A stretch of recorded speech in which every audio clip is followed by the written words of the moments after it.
Before you is the unbearably harsh and hopeless life of those called bandits in the Wild West. This is not a story of success, but a chronicle of survival, despair, hunger, disease, betrayal, fear, cold, and a total lack of meaning. It is the diary of an outcast who will never get a monument, a song by the campfire, or even a kind word. But before you get comfortable, make sure to like this video and subscribe to the channel, and let me know in the comments which city you're watching from and what time it is there. I'm really curious to see who's joining us. Now settle in. We're starting. You wake up in the cold embrace of a dirty stable, face pressed against rough straw that is not so much bedding as it is a nest of splinters and dust. Dawn has not yet broken, but you have learned to never trust the sun to do you any favors. Every joint in your body aches from another night spent sprawled on the uneven wooden planks. Your back is stiff, and your knees scream in protest when you sit up, brushing a few stubborn pieces of straw from your greasy hair. There is an odor, not quite horse, not quite mold, but an ancient, complicated scent that comes from mixing livestock, human sweat, old urine, and damp rot over years. It sticks to your skin. You glance around. The walls lean like old drunks. In the gray half-light, the outlines of saddles, tack, and forgotten tools become visible, heaped in corners and collecting grime. Somewhere in the shadows, a rat scurries, dragging what might have been last night's dinner, or perhaps just a strip of leather from your only pair of boots. You stretch your legs, wincing. Your boots are still wet from yesterday's rain, heavy with the kind of stench that suggests there is fungus thriving in their depths. You sniff your socks, but instantly regret it. They have not been truly clean since the spring, which was several months and several counties ago. There is nothing romantic about a sunrise here. The only reason to greet the day is that you survived the night. That is all. Your stomach growls with an empty insistence, reminding you that you have eaten nothing proper in 2 days. You reach for the small cloth bundle that holds your meager belongings and find, with bitter predictability, that it is lighter than you remember. You open it and see the crust of bread you had hidden away is gone, replaced by a few crumbs and gnaw marks.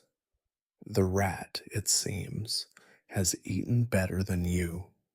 The cold is not crisp, it is wet, and it clings to you. You pull your jacket tighter, but it is little more than a suggestion of warmth. It has so many holes that you may as well wear a sieve. Your hands are cracked and dirty. Under your fingernails, mud and manure have made a permanent home. Your right thumb is swollen from a cut that will not heal. You have not had a bath in weeks. The water here is a luxury reserved for horses and those with enough money to pay the stable boy for a bucket. You are not one of those people. Instead, you have made peace with your own filth, the ever-present layer of sweat, dust, and old blood that is as much a part of you as your name, which you rarely use and never say out loud. There is a bitter wind outside. You can hear it, whining around the cracks in the stable, lifting the edge of the rotten door and sending the hay swirling in sad, slow circles. You remember when you used to curse the weather, but now you do not bother. The world is indifferent to your suffering. You are just another louse on its hide. For a moment, you close your eyes and imagine that you are somewhere else. A real bed, a real blanket, clean air, fresh bread, and maybe even a cup of hot coffee. But the fantasy dies quickly. You are on the edge of town, a stranger everywhere, and even among outlaws, you are invisible. The day is beginning, whether you like it or not. You get up slowly, bones creaking, and survey your tiny kingdom: an empty whiskey bottle, a stolen tin plate, two cracked cups, and a single battered revolver that is worth more as scrap than as a weapon. You check it anyway. It is empty, of course. Bullets are precious. You have three left, wrapped in a rag, hidden in the toe of your boot for emergencies. As you stand, you step into something wet. It could be water, but you know better than to hope. A horse nearby snorts, indifferent to your misery, and the smell intensifies. This is how days begin for you: a bleariness, a sense of things lost, and the knowledge that nothing will get easier. You tell yourself you will make it through another day. You have to, not because you believe in destiny or redemption or any of the things you used to read about, but because you simply have not died yet. On the frontier, that is often the highest bar to clear. You gather what little you own, adjust your hat to keep the rain off your face, and step outside into the gray, dirty morning. The world greets you with silence and the faint, inescapable scent of failure. You step out into the grayness, the morning not so much arriving as creeping along the ground like another thin mist. Your stomach grumbles again, more insistent this time, as if it too is offended by the idea of surviving one more day on what you pretend is food. You check your pockets with numb, dirty fingers, but you find only crumbs, a few dried beans, and the stub of a half-chewed pencil. There is no money, not even a bent coin. There is certainly no hope for bacon and eggs, or even a slab of cornbread and hot coffee. On the rare days when you pass through a real town, you might see men with mustaches and fat bellies heaping their plates with fried potatoes, sausage, thick slices of bread, and the kind of butter that shines in the morning sun. For you, there is only the memory, the fantasy, and the gnawing in your gut. You crouch by a rain barrel behind the stable. It is not exactly clean, but at least there is water in it. You scoop up a handful, ignoring the bits of straw and the film that floats on the surface. You drink deeply.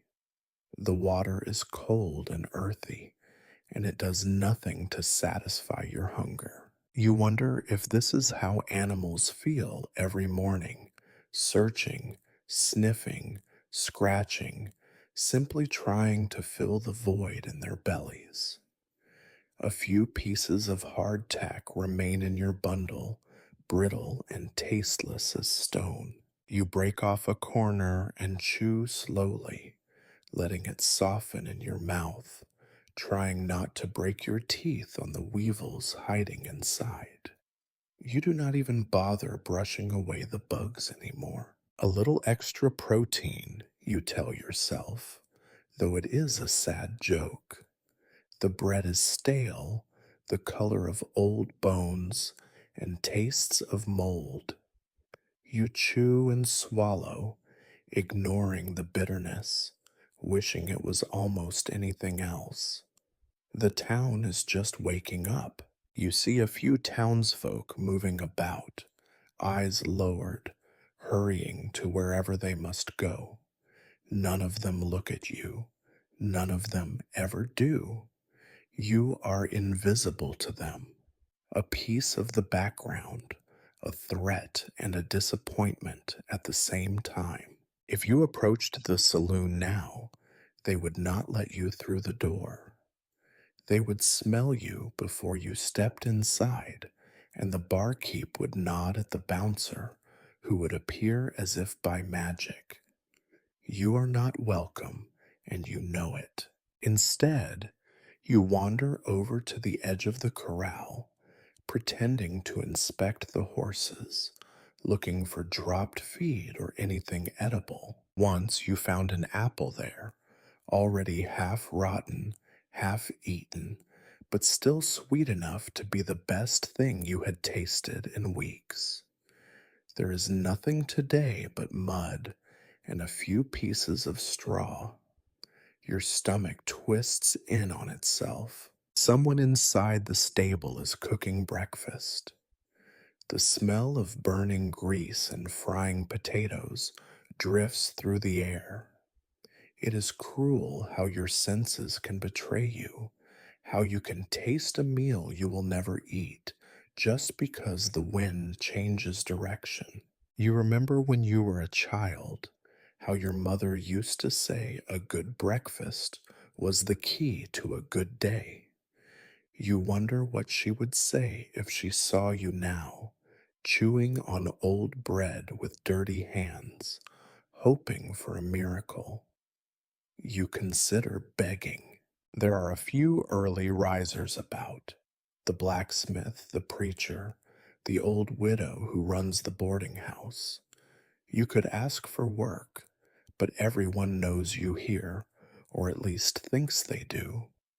The word bandit clings to you, whether you want it or not. There are no chores for your kind.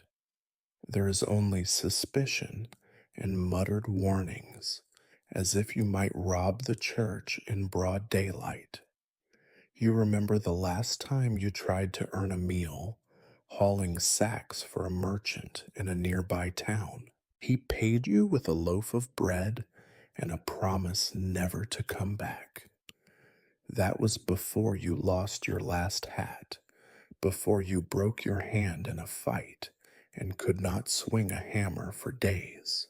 There are always reasons, always misfortunes, but nobody wants to hear them.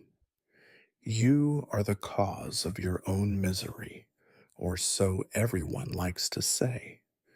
You bite into another piece of hardtack and nearly crack a tooth. The bread is so hard, you could use it as a weapon.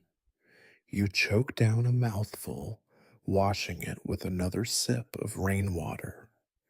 It is barely enough to quiet the growling in your gut.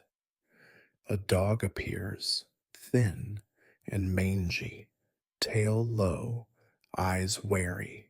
He noses around the stable, searching for scraps. You look at him and see a kindred spirit.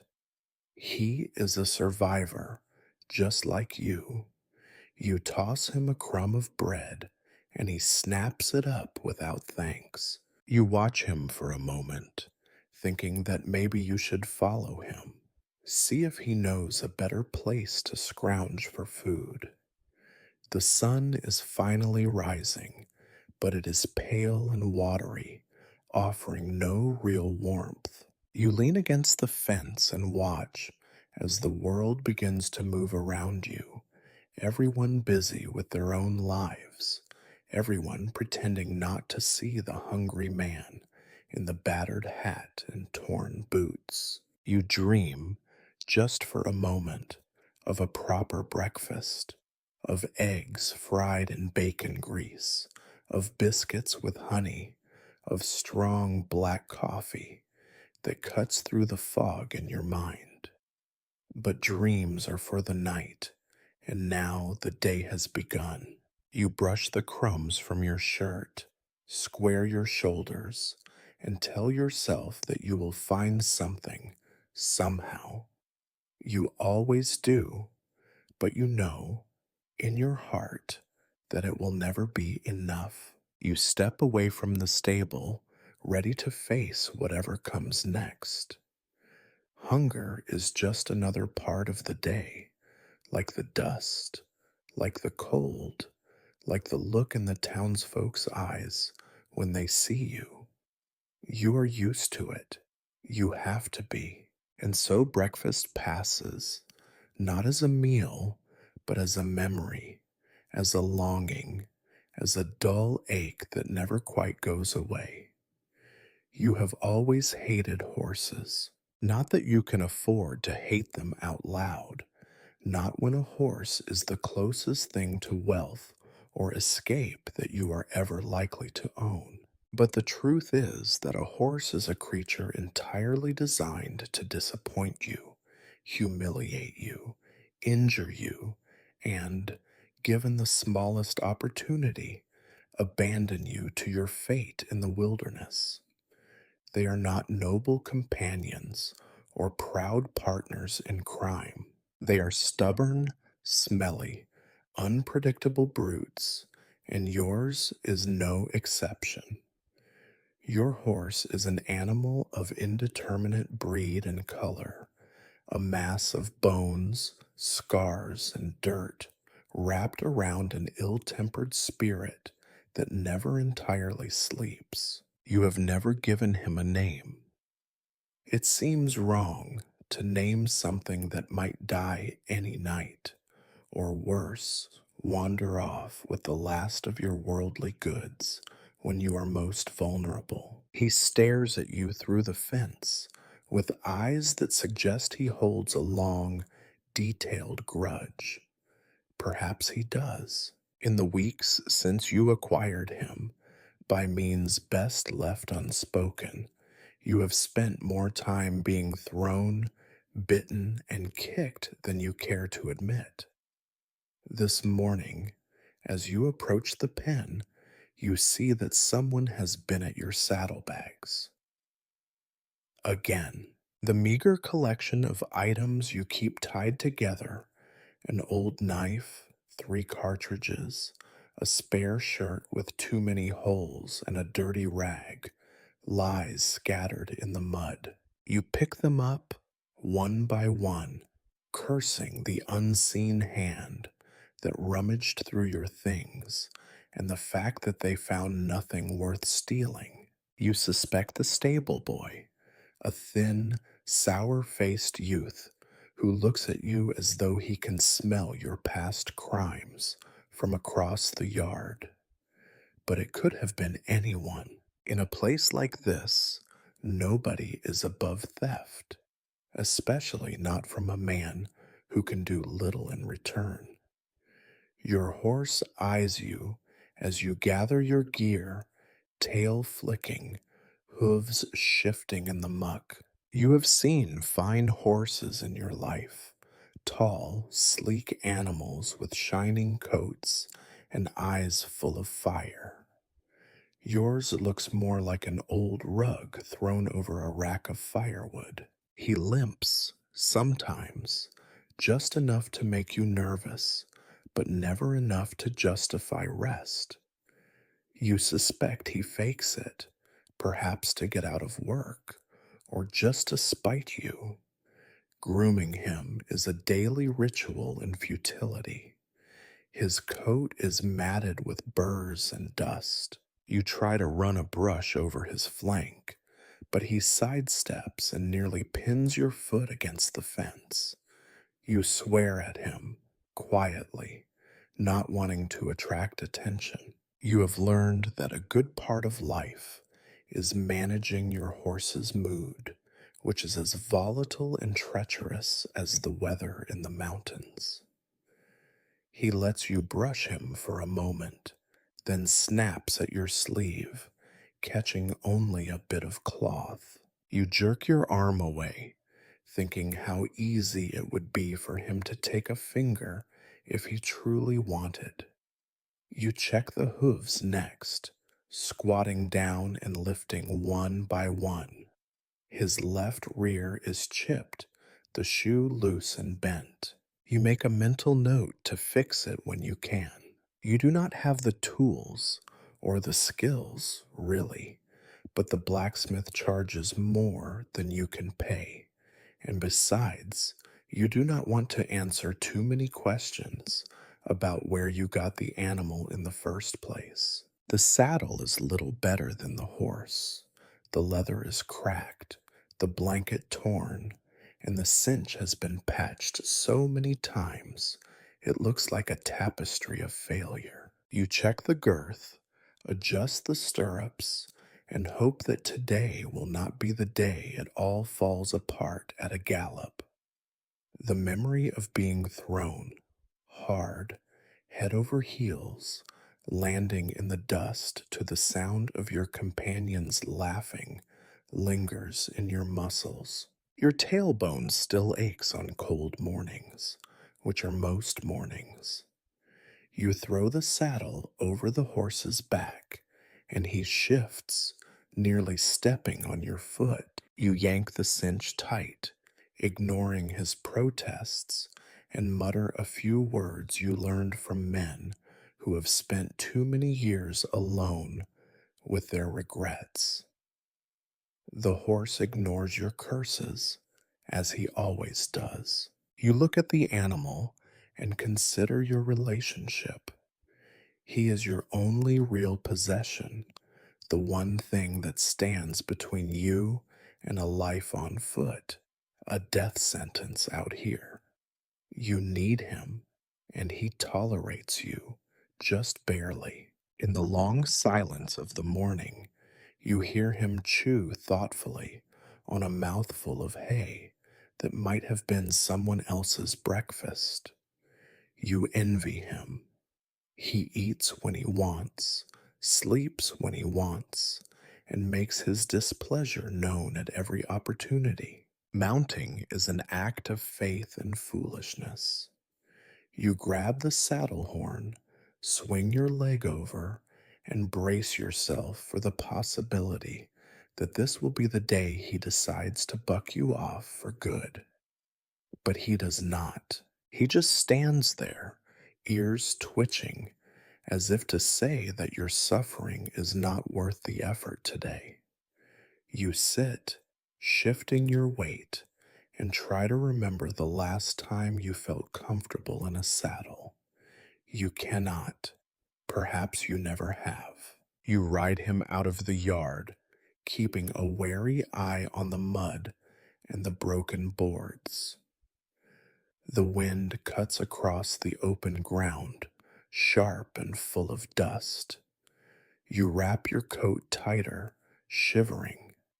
The horse plods along, head down, his gait uneven but steady. You wonder how much longer he will last, how many more days you can count on him to carry you from one bad decision to the next. You have heard men talk about the special bond between an outlaw and his horse, as if the animal somehow shares your burdens and understands your troubles. You do not believe it. Your horse is a creature of appetite and fear, like you, but he offers no comfort and asks for none in return. At best, he is a tool. At worst, a liability waiting for a moment of weakness. Still, as you leave the yard and head towards the open road, you pat his neck. His skin shivers beneath your touch. You do not know whether he resents it or simply does not care. He flicks his tail and keeps moving, steady as misery, stubborn as fate. You ride on, surrounded by the creaking of leather, the steady clop of hooves, and the certainty that whatever the day brings, your horse will be there, either helping you survive or making your life just a little bit harder. Out here, on the fringes of everything that is as close to companionship as you are likely to get. You ride out beyond the edge of the town, your horse clomping along with the resignation of an animal who knows that whatever happens next, it will not involve oats or comfort. The dirt road stretches before you, rutted and lonely, leading nowhere in particular. You have been here before, and you know you will be here again. It is the waiting that kills you, not the danger. They never write about the waiting. They write about the chase, the heist, the shootout, the daring escape, always the short moments of madness, never the endless hours before and after. You have become intimately familiar with the shape of time, how it stretches and droops in the heat, how it creaks and settles like an old house when you are forced to sit in one place, listening for a sign of life on the road. You do not so much live your life as loiter in it.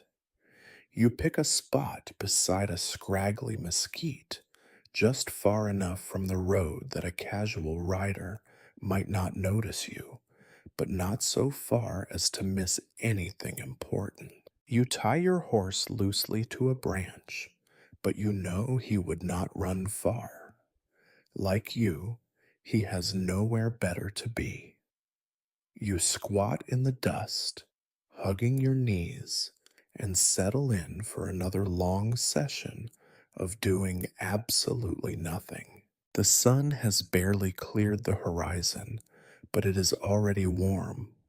Flies rise in lazy clouds and settle on your face, your hands, your neck, as if they know you will not bother to brush them away. You listen to their droning, and it seems louder than the silence around you. There is nothing to break the monotony except the occasional chirp of a bird, the rustle of something small moving in the underbrush, the distant echo of a hammer from the town. You count the flies, then lose track and start over. You study the road.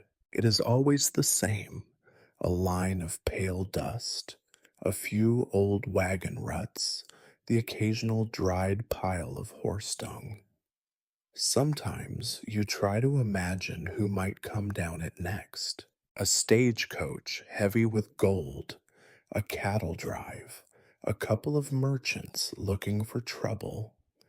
More likely, it will be a farmer in a worn hat, or a family in a squeaky cart, or nothing at all for hours.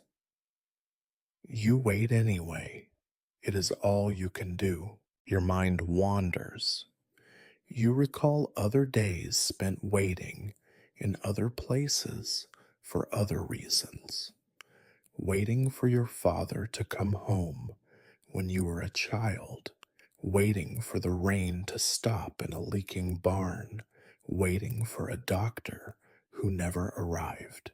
It occurs to you that waiting is the true occupation of your life. Banditry is just the excuse.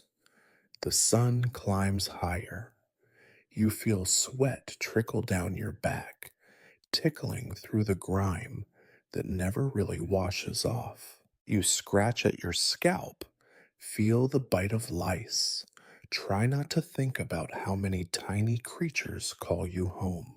Your hands are idle, so you pick at a scab on your arm, then pull out your old knife and whittle a stick down to nothing, just for the sake of movement.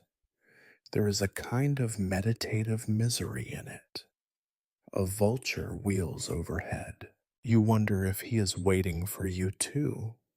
You wave your hat at him, but he ignores you. Out here, death is patient. He has all the time in the world. You take an inventory of your possessions, not because you need to, but because you have run out of distractions. A few bullets, a crust of bread, some coins with the faces worn smooth. You turn each item over in your hands, remembering how you came by them, some found, some stolen, some bartered for with promises you never intended to keep. None of it adds up to a future. It barely adds up to a present. You think about your companions, scattered now across the scrubland, each of them waiting in their own patch of shade. You know some of them are thinking of ways to betray you, and you are thinking of ways to betray them. Trust is as thin as your patience, and twice as likely to snap. The road stays empty. You try to entertain yourself by counting the ants marching in perfect order at your feet. There are so many. Their lives, you decide, are much simpler than yours. They know what they are supposed to do. You envy them, just a little. Hours pass. The sun crawls across the sky, the light changing from gold to white to the colorless glare of noon. Hunger gnaws at you again. You chew another piece of old bread and let the dry crumbs stick to the inside of your mouth. You spit out a weevil and watch it crawl away. Now and then, your thoughts turn darker. What if nobody ever comes? What if you die here, waiting for something to happen? The world would not notice. You would be just another patch of bones in the dust, picked clean by the ants and the vultures, forgotten before you are even gone. A horse snorts, snapping you out of your reverie. You glance up, heart pounding, but it is only your own nag, shifting in the shade. You let out a slow breath and lean back against the tree, feeling the rough bark through your shirt. You pass the time the way you always do, staring at the horizon, scratching at your sores, thinking of things you cannot change, trying not to think at all.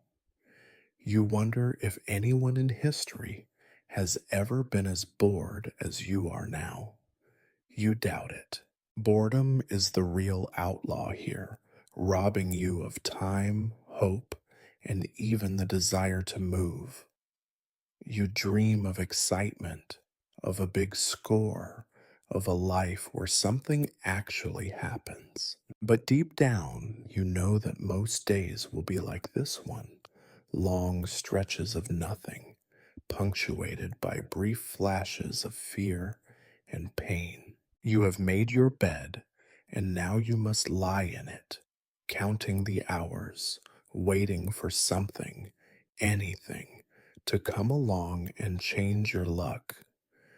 The sun sinks lower. You gather your things, dust yourself off, and climb back onto your horse. Another day gone, wasted in anticipation of a future that never seems to arrive. You ride back to town in silence, carrying your boredom with you like a saddlebag full of stones. You are a bandit, yes, but mostly you are a man who waits. And out here on the lonely road, that is the cruelest fate of all. The evening finds you back with the rest of your so called gang, a handful of men too poor and too proud to admit that what binds you together is not loyalty or friendship, but the grim mathematics of necessity. There are 5 of you tonight: yourself, 2 brothers who share more teeth than brains between them, a gambler with yellow fingers, and a man known only as Old Frank, whose eyes are always bloodshot and whose stories never add up. Each of you carries the particular stink of men who have not bathed in weeks and do not intend to any time soon. You sit in a rough half circle around a dying fire, the kind of fire that offers no warmth and barely enough light to see each other's faces. The air is thick with smoke, the dry wood hissing as if it resents being burned for such a hopeless cause. No one has much to say. Talking is risky when every word might be remembered and used against you later. Instead, you all chew at scraps of meat so tough it might be old saddle leather, passing around a bottle of cheap rot gut that burns on the way down but does nothing to soften the hunger. At last, someone grumbles, "We need a plan." This is the beginning of all your troubles, every time. The need for a plan is as constant as the need for food, and just as often you are left with nothing but crumbs and regret. The brothers, Lyle and Orson, insist that the railway is the only real target left. They have heard, from someone who heard it from someone else, that a paymaster's carriage will be attached to the next train out of town, laden with bags of coin and payroll for the railroad workers. The gambler snorts, but he has no better idea. Old Frank claims he once robbed a train and spent the loot on a riverboat in New Orleans. You do not believe him. None of you do. You all know the truth, though no one wants to say it. The last train you robbed was carrying nothing but a crate of spoiled potatoes and 3 half-empty suitcases full of moth-eaten clothes. The loot barely covered the cost of the bullets you wasted getting it. You remember the fear, the chaos, the moment when you realized the engineer had not even bothered to slow down, as if he knew you were not worth the trouble. Still, a plan is a plan, even a bad one. Desperation gives it weight. You begin to sketch out the details on a flat rock, scratching lines with a bit of charcoal. The route is simple enough. There is only one stretch of track near enough to your camp to make an ambush worth trying. The train passes through a narrow cut in the hills, slows for a sharp bend, and then chugs along the open plain. That is where you will wait, hidden in the brush, guns drawn and nerves frayed. You talk it through, assigning roles. Lyle and Orson will handle the dynamite because they are the only ones fool enough to trust with it. The gambler will wave his pistol and try to look menacing. Old Frank claims he can climb aboard and open the strong box, though you suspect he can barely climb onto his own horse. You, as always, are left to cover the retreat, which is a polite way of saying you will be the first to run if things go bad. And they always go bad. Someone suggests disguises, bandanas over your faces, hats pulled low, maybe a bit of axle grease rubbed on your cheeks to change your appearance. You all know it will not work. The townsfolk will recognize you anyway. Out here, there are only so many faces, and all of them are familiar. You are not mysterious outlaws, only men everyone already hates and fears. You go over the timing again and again, trying to anticipate every possible disaster. But the disasters are endless. The train could come late or early, or not at all. The paymaster might have a guard this time. The dynamite might not go off, or worse, go off too soon. The horses might bolt, The guns might jam, someone might panic and shoot the wrong man.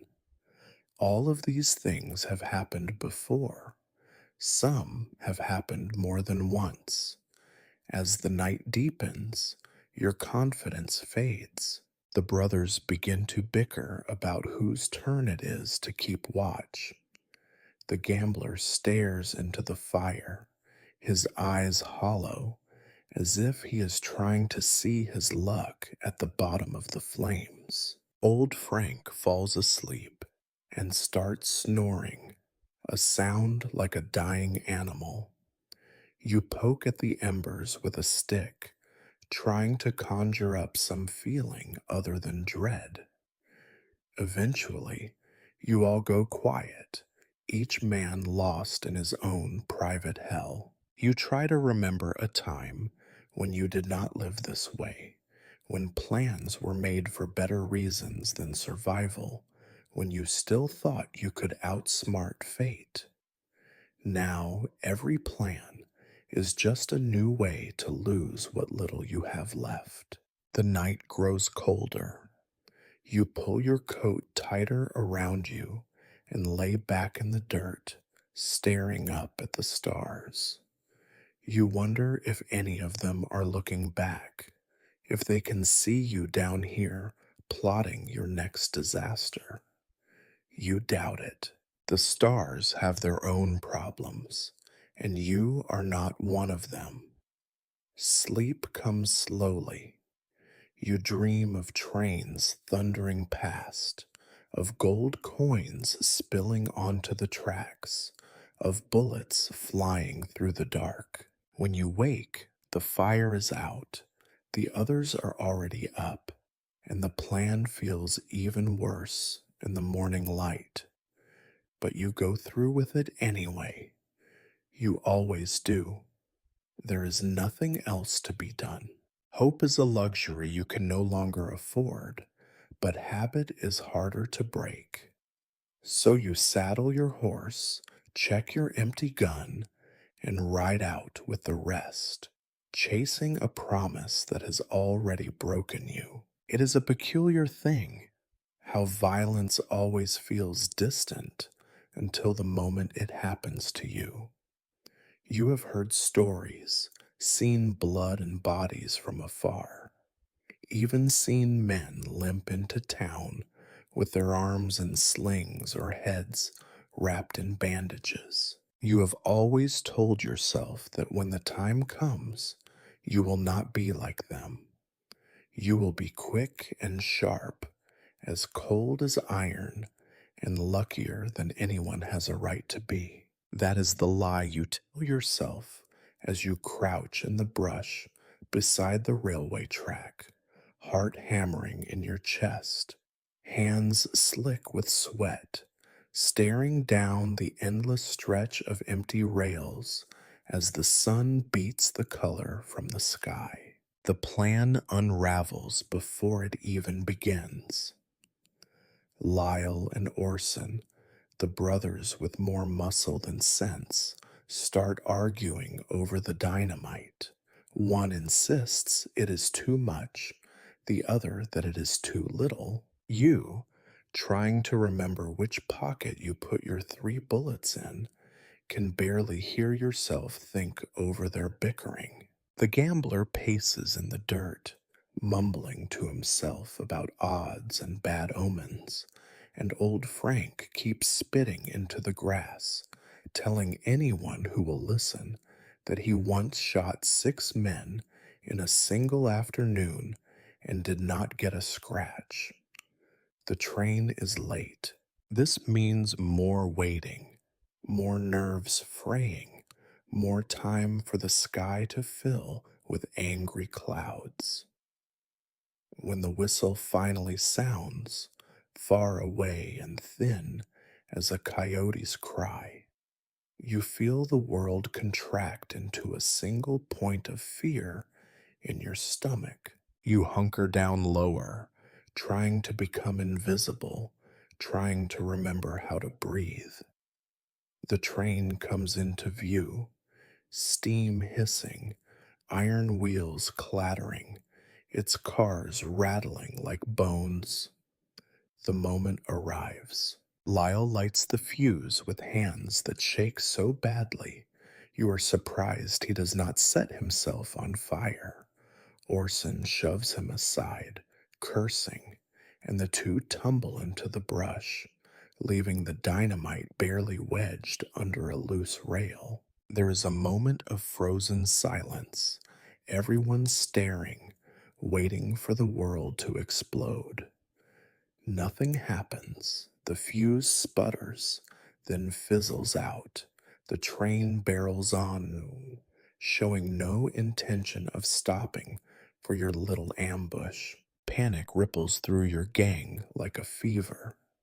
Someone, maybe you, maybe the gambler, shouts for everyone to get ready anyway. You scramble to your feet, drag your revolver from its holster, and wave it at the world, hoping you look braver than you feel. The engineer sees you first. He blows the whistle, a shriek of metal that feels like it cuts right through your spine. The train slows a little, not because of you, but because of the bend in the tracks. You have a handful of seconds to act, and everyone is a lifetime. Lyle, desperate to salvage something from the disaster, leaps onto the steps of the nearest car and disappears inside. Orson tries to follow, but slips in the dirt and lands face first in a patch of cactus, howling. The gambler fires his pistol into the air, aiming at nothing, trying to sound dangerous. Old Frank stands in the open, shouting about New Orleans and waving his gun at the clouds. You do the only thing you can do. You run toward the train, legs heavy and lungs burning, feeling like you are moving through molasses. Bullets crack from somewhere, maybe a guard, maybe one of your own men panicking. The world shrinks to the sound of gunfire, the stink of black powder, and the taste of dirt in your mouth as you dive behind a rock. For a few moments, it is all chaos. Someone screams, someone laughs, wild and shrill. You see Lyle tumble out of the car, clutching his shoulder, blood spreading fast across his shirt. Orson is still crawling in the dirt, trying to pull cactus spines out of his arm while shooting blindly at the train. The gambler ducks behind a wheel, firing wildly, his hat lost somewhere in the confusion. Your hands shake so badly you can barely reload. You get one round into the chamber and miss your target by a mile. A bullet whizzes past your ear, close enough that you feel the heat. The train picks up speed, metal shrieking, and you realize that it is not stopping. It is leaving, taking your hopes, your plan, and the last shreds of your dignity with it. You scramble after it anyway, chasing a fantasy, firing your last bullet at the rear car as it rattles away. You hit nothing. You achieve nothing. Your gun is empty. Your heart is hammering. All you have to show for your effort is a mouthful of dust and the realization that, for all your talk and swagger, you are no more a gunfighter than a chicken is a hawk. In the aftermath, there is nothing but pain and noise. Lyle moans, his face gray and eyes wild. Blood drips onto the tracks. Orson limps to his brother, face covered in sweat and cactus needles. The gambler has vanished. He always does when things go wrong. Old Frank sits in the dirt, cradling his hand, muttering curses. You check yourself for wounds and are surprised to find you are unharmed, except for a fresh scrape on your knee and a ringing in your ears that will not go away. There is no loot, there is no glory, there is only the stench of gunpowder, the taste of bile, and the certainty that you will not soon forget the way your hands shook, the way your heart pounded, the way fear made every thought sharp and useless. You helped carry Lyle away from the tracks, his blood leaving a trail in the dust, and you did not dare look anyone in the eye. Later, as you sit in the shelter of a dry creek bed, bandaging wounds with rags torn from your own shirt, you replay the disaster in your mind. What could have gone differently? Did you blink? Did you freeze? Did you run too soon? Shoot too late? Shout when you should have whispered? The questions pile up, each one heavier than the last. You have no answers. Night comes early when you have failed.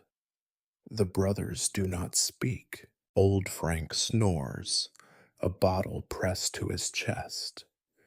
The gambler is gone for good, maybe, or maybe just until it is safe to come back and pretend he was never there. You stare into the dark and feel the fear slowly settle into your bones, mingling with the shame and the exhaustion.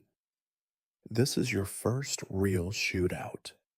You survived, which is more than you expected, less than you hoped.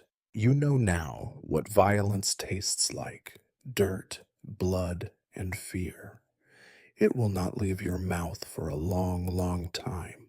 The night after a failed robbery is not a night at all, but a long, shivering twilight that creeps under your skin and takes up residence in your chest. You and the others limp away from the tracks, carrying what wounds and pride remain, dragging yourselves like ghosts through the sparse trees and brush.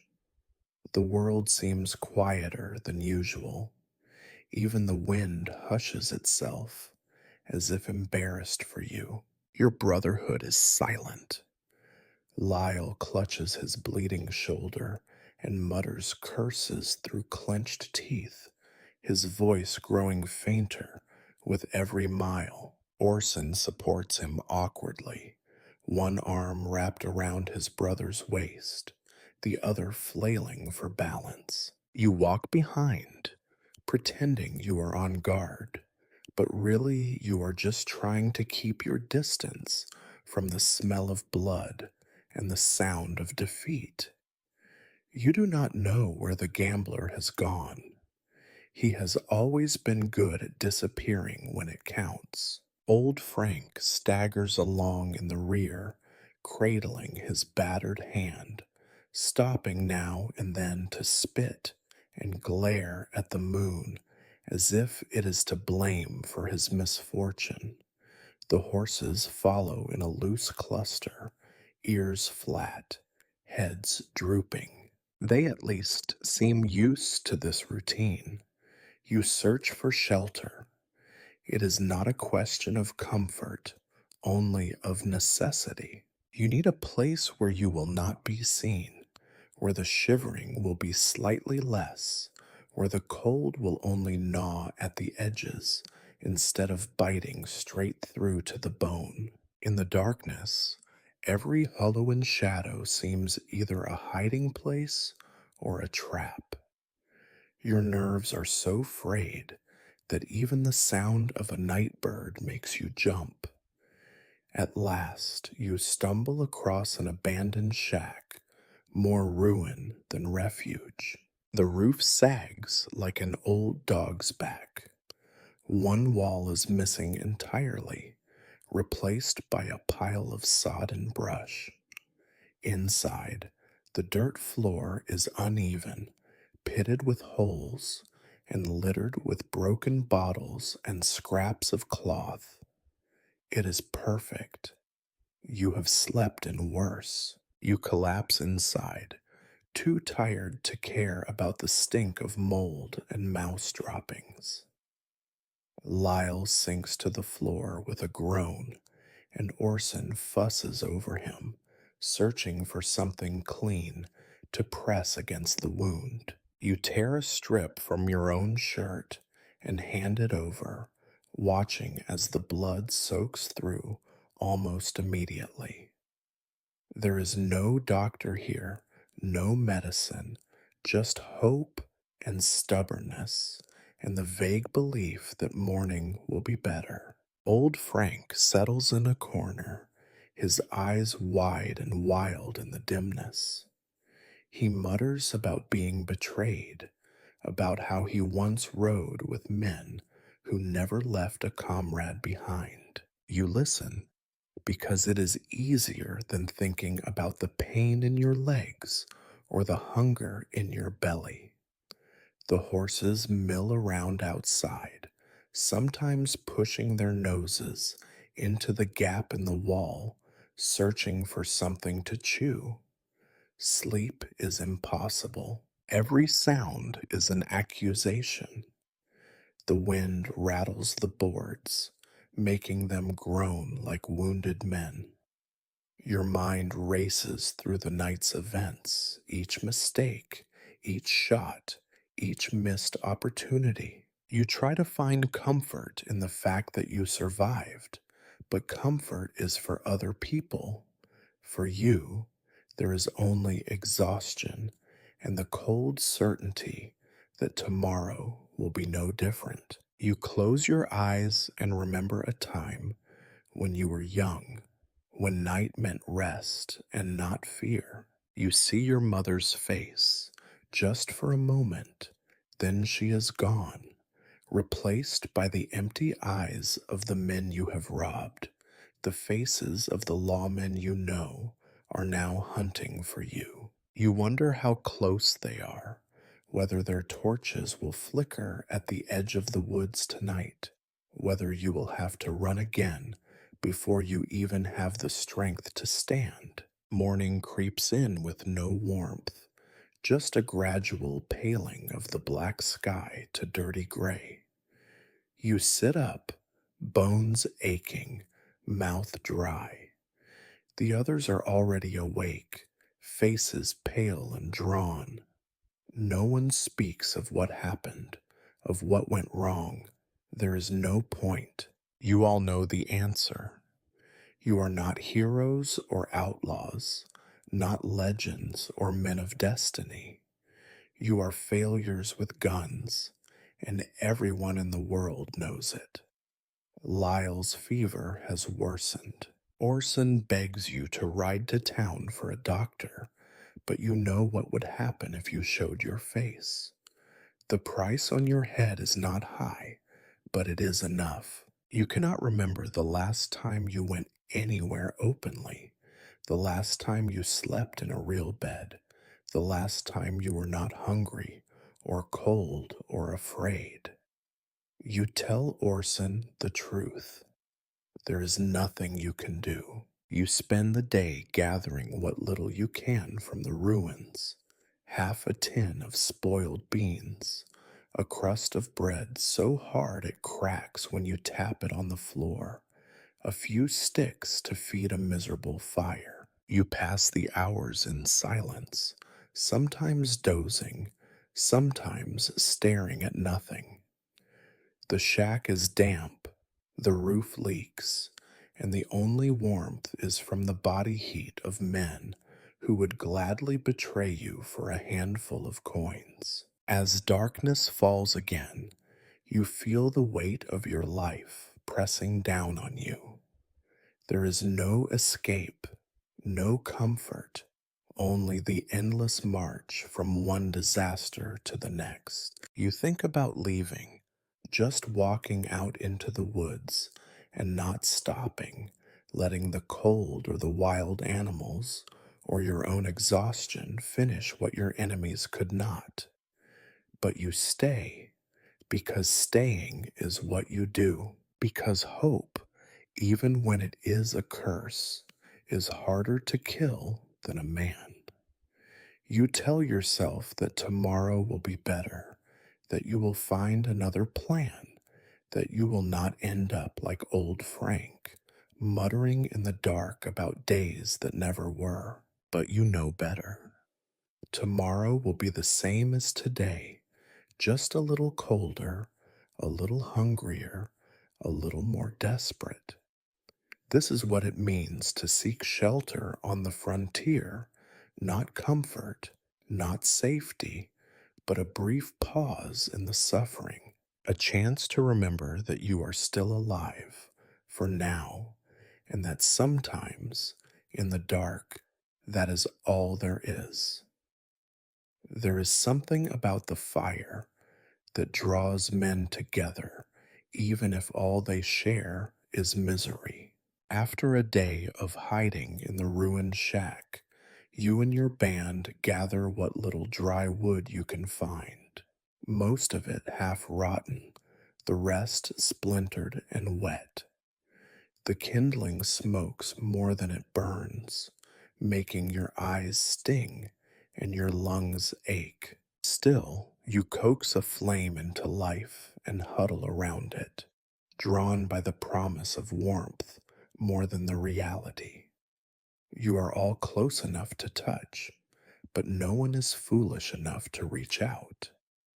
The firelight turns each face into a mask. You look at the others and see not men, but flickering phantoms, mouths moving, eyes dark and hollow. You suppose you look the same, some shade between the living and the dead, a little warmer on the outside than in your heart.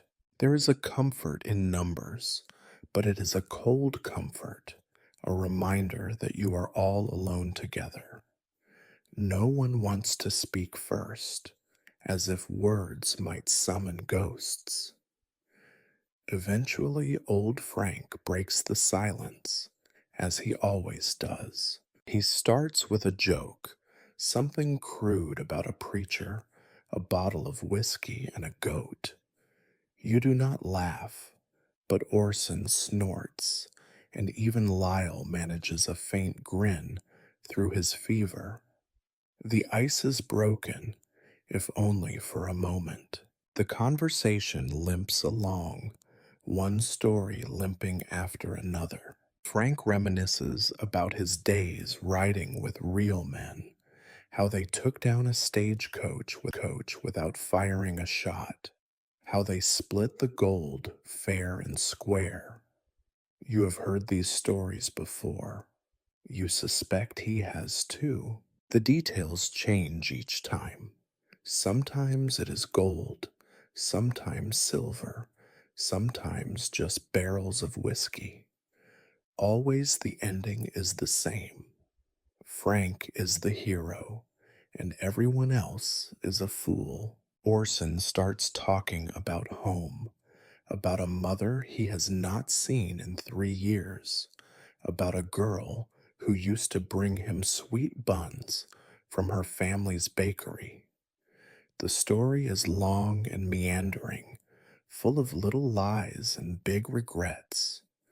No one interrupts. There is an unwritten rule that past lives are fair game around the fire as long as you do not expect anyone to care. You find yourself staring into the flames, watching the way the wood collapses, turning slowly to ash. It is hypnotic, a reminder that everything burns eventually. Lyle drifts in and out of sleep, shivering. The others poke the fire with sticks, searching for warmth, for distraction, for something to fill the silence. Gossip is the real currency here. Frank claims to have heard that the sheriff's deputy is sweet on the undertaker's daughter, that the bank is moving money by wagon, not by rail, that there is a posse forming 2 towns over, hungry for a bounty. Each rumor is passed around, turned over, picked apart, and finally discarded like a bone with no marrow left. The world is always happening somewhere else, to other men, better men, and you are left with the scraps. Sometimes the talk turns dark. There are stories of men hanged from cottonwoods, their bodies left to swing as warnings. Stories of betrayal, of partners who ran with the loot, of men shot in the back, of whole gangs wiped out by a single informant's whisper. You listen, but you do not speak. You know your own story too well to share it with these men. Now and then, the fire flares up, sending sparks into the night. They rise and vanish almost instantly, like hopes or dreams or plans for the future. Orson asks if anyone remembers what it feels like to sleep in a real bed, to eat a meal without looking over your shoulder. No one answers. You all remember, and none of you want to admit how much it hurts. The conversation drifts to more practical matters. Who has the most bullets left? Whether the horses can be trusted not to bolt in the night, what you might steal from the next camp or the next unwatched wagon. Each suggestion is met with shrugs or muttered doubts. The only thing you all share is the certainty that tomorrow will bring nothing new. As the fire burns lower, the mood shifts.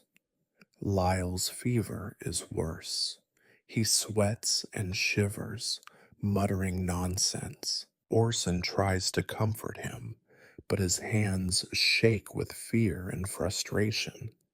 Frank curses quietly, digging through his pockets for something, anything, that might help. You stare at your own hands and see how dirty they have become, how cracked and raw.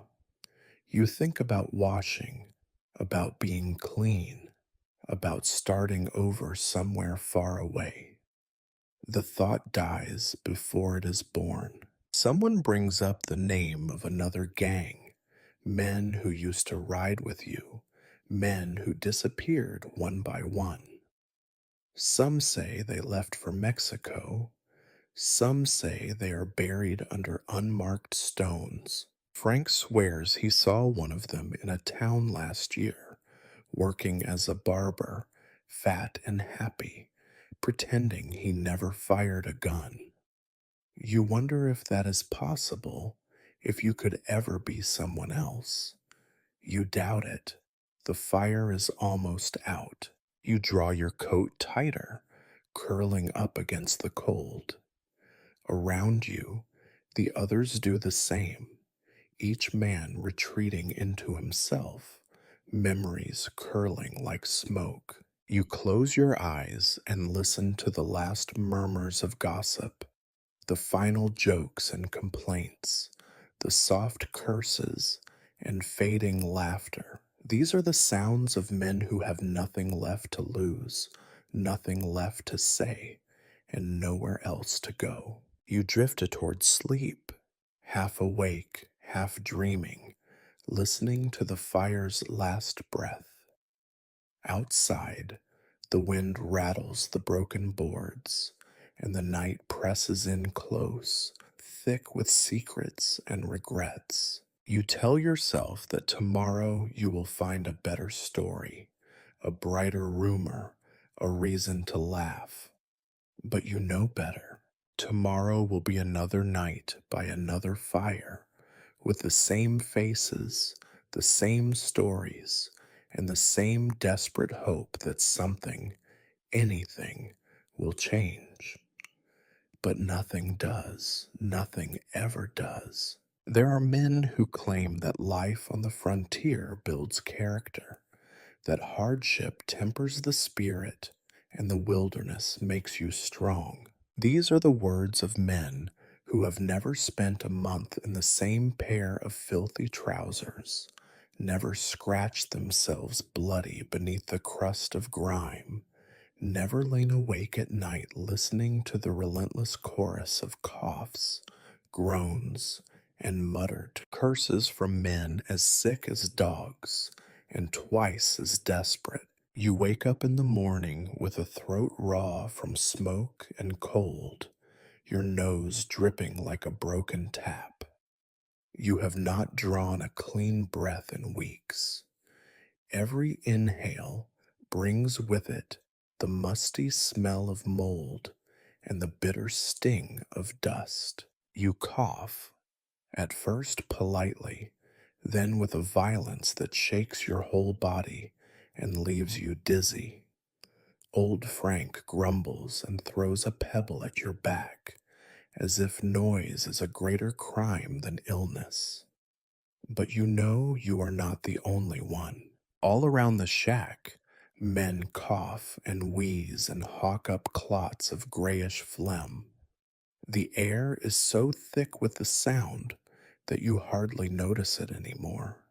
It is as natural as breathing, which is itself a kind of battle. You scratch at the rash blooming along your ribs, a constellation of red, angry bumps that never seem to heal.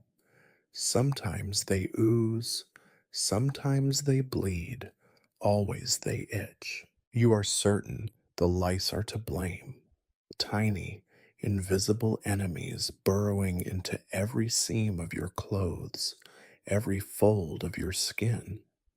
You have tried to drown them in river water, crush them beneath your nails, burn them out with whiskey. Nothing works. They are more persistent than hunger, more loyal than your comrades, more certain than death. The others suffer too, though no one talks about it much. Orson sits by the fire, picking at a patch of ringworm on his forearm, the skin raw and cracked. Lyle, feverish and pale, rubs at a sore on his neck and mutters that he will never get well in this God-forsaken country. Old Frank claims he is immune to every disease known to man, but you have seen the sores on his legs, the way he flinches when he moves too fast. There is no pride left in any of you, only the stubbornness of men who refuse to die quietly. You think about bathing, about stripping off your filthy clothes and plunging into a cold creek, letting the water scour away the weeks of sweat and dirt. But the last time you tried, you nearly froze, your teeth chattering so hard you bit your tongue. You remember standing in the shallows, rubbing at your skin until it was raw, only to emerge shivering and no cleaner than before. The lice and the rash came back within hours, as if to remind you that nothing ever changes. Food does not help. You eat what you can find: stale bread, moldy beans, scraps of dried meat. Your belly is never full, and what little you swallow sits uneasily, churning with a dull ache. Some nights you retch in the weeds behind the shack, spitting up bile and undigested lumps, your stomach as empty as your pockets. You envy the horses, who at least have grass and the occasional stolen apple. The worst is the fever. It comes and goes, settling in your bones like an unwelcome guest. Your skin burns, then chills. Your muscles ache. Your head throbs until you can barely see. You wrap yourself in whatever rags you can find, shivering, teeth clacking. You sweat through your clothes and then shiver again, never finding comfort, only the endless cycle of misery. Lyle mutters in his sleep, delirious, his face shiny with sweat and fear. You wonder if he will live to see the next town, or if you will have to bury him beneath the cottonwoods like so many others before. You learn to live with pain. Every movement is an exercise in endurance. Your hands are cracked and bleeding, your feet blistered and swollen. You have not trimmed your nails in months, and they curl like claws, black with dirt. Your gums bleed when you brush your teeth with a twig, which is rarely. The others are no better. You catch glimpses of gray, rotten teeth when they laugh, the hollow sockets where eyes used to shine. There are moments when you think about seeking help. The town is not far after all. Surely there is a doctor, a nurse, someone with a bottle of medicine, or a bag of salve. But the price of showing your face is too high. You are not wanted there. Your sickness is your own problem, and you would not trust the kindness of strangers even if it were offered. You have seen too many men dragged out of back rooms and beaten senseless, too many hanged as a warning to others. Instead, you trade remedies among yourselves.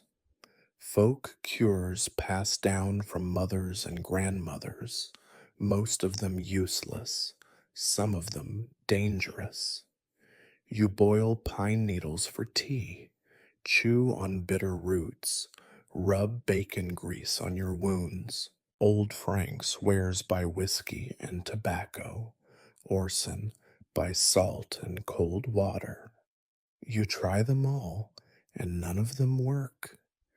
The only thing that helps is time, and even that is running out. You learn to accept the constant misery, to wear it like another layer of clothing. You stop hoping for relief and start hoping only that things will not get worse. The rashes, the cough, the sores, all of them become part of you, familiar as your own name. You scratch and cough and limp through each day, counting yourself lucky to be alive, even as you wonder if that is really luck at all. There are no miracles on the frontier, only men growing sicker and more desperate, clutching at scraps of hope, dreaming of a world where pain is not the only certainty. You close your eyes at night, the sound of wheezing and coughing all around you, and pray for sleep, for silence, for something better than this. But in the morning, you wake to the same runny nose, the same rash, the same ache in your bones. You wipe your mouth, spit in the dirt, and go on, because that is all there is. And somehow, it is enough. It is easy for people who have never been truly poor to imagine that poverty is a temporary condition, a patch of bad luck, a string of poor decisions, a hole you can climb out of with enough grit and cleverness. You know better. Poverty is not a hole. It is the ground beneath your feet, the air you breathe, the water you drink. It is the color of your life and the only certainty you possess. You wake up poor, you walk poor, you go to sleep poor, and in your dreams, you are just as penniless as in waking. Every morning begins with a counting, not of money, but of the absence of it. You turn out your pockets and count the coins, if any are left. More often you find nothing but lint and crumbs and an old button you keep meaning to sew back onto your shirt, but never do. If by some miracle you scrape together enough for a tin of beans or a slab of fat back, you guard it as if it were gold, tucking it away where no one else can find it, though you know that nothing on earth can hide from hungry men for long. Saving, they call it.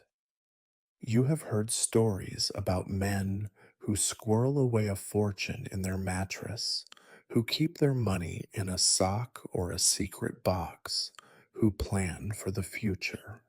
Your own attempts at saving are more modest.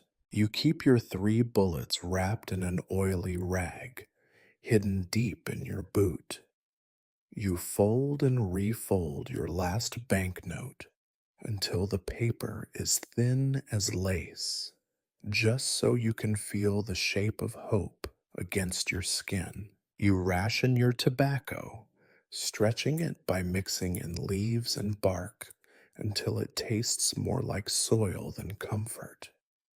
Every item you own is a treasure, every scrap a potential bargaining chip in the endless market of misery. Your boots have holes in the soles, patched with bits of leather cut from the harness of a horse you once found dead by the roadside.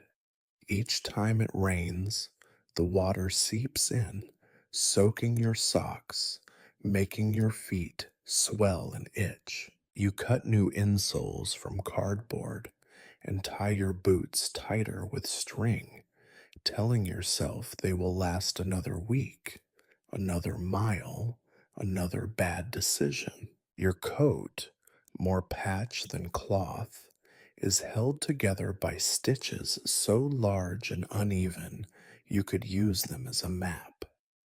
You mend it at night by firelight, fingers clumsy with cold, using thread pulled from the hem of your only spare shirt. Poverty is not just hunger, it is the constant arithmetic of survival. How many beans to eat today so that you still have some left for tomorrow? How many matches to use before the box is empty? How many bullets you can afford to waste on rabbits instead of saving for men? You learn to see value in things others throw away: a bent spoon, a bit of rope, a tin can with one side split open.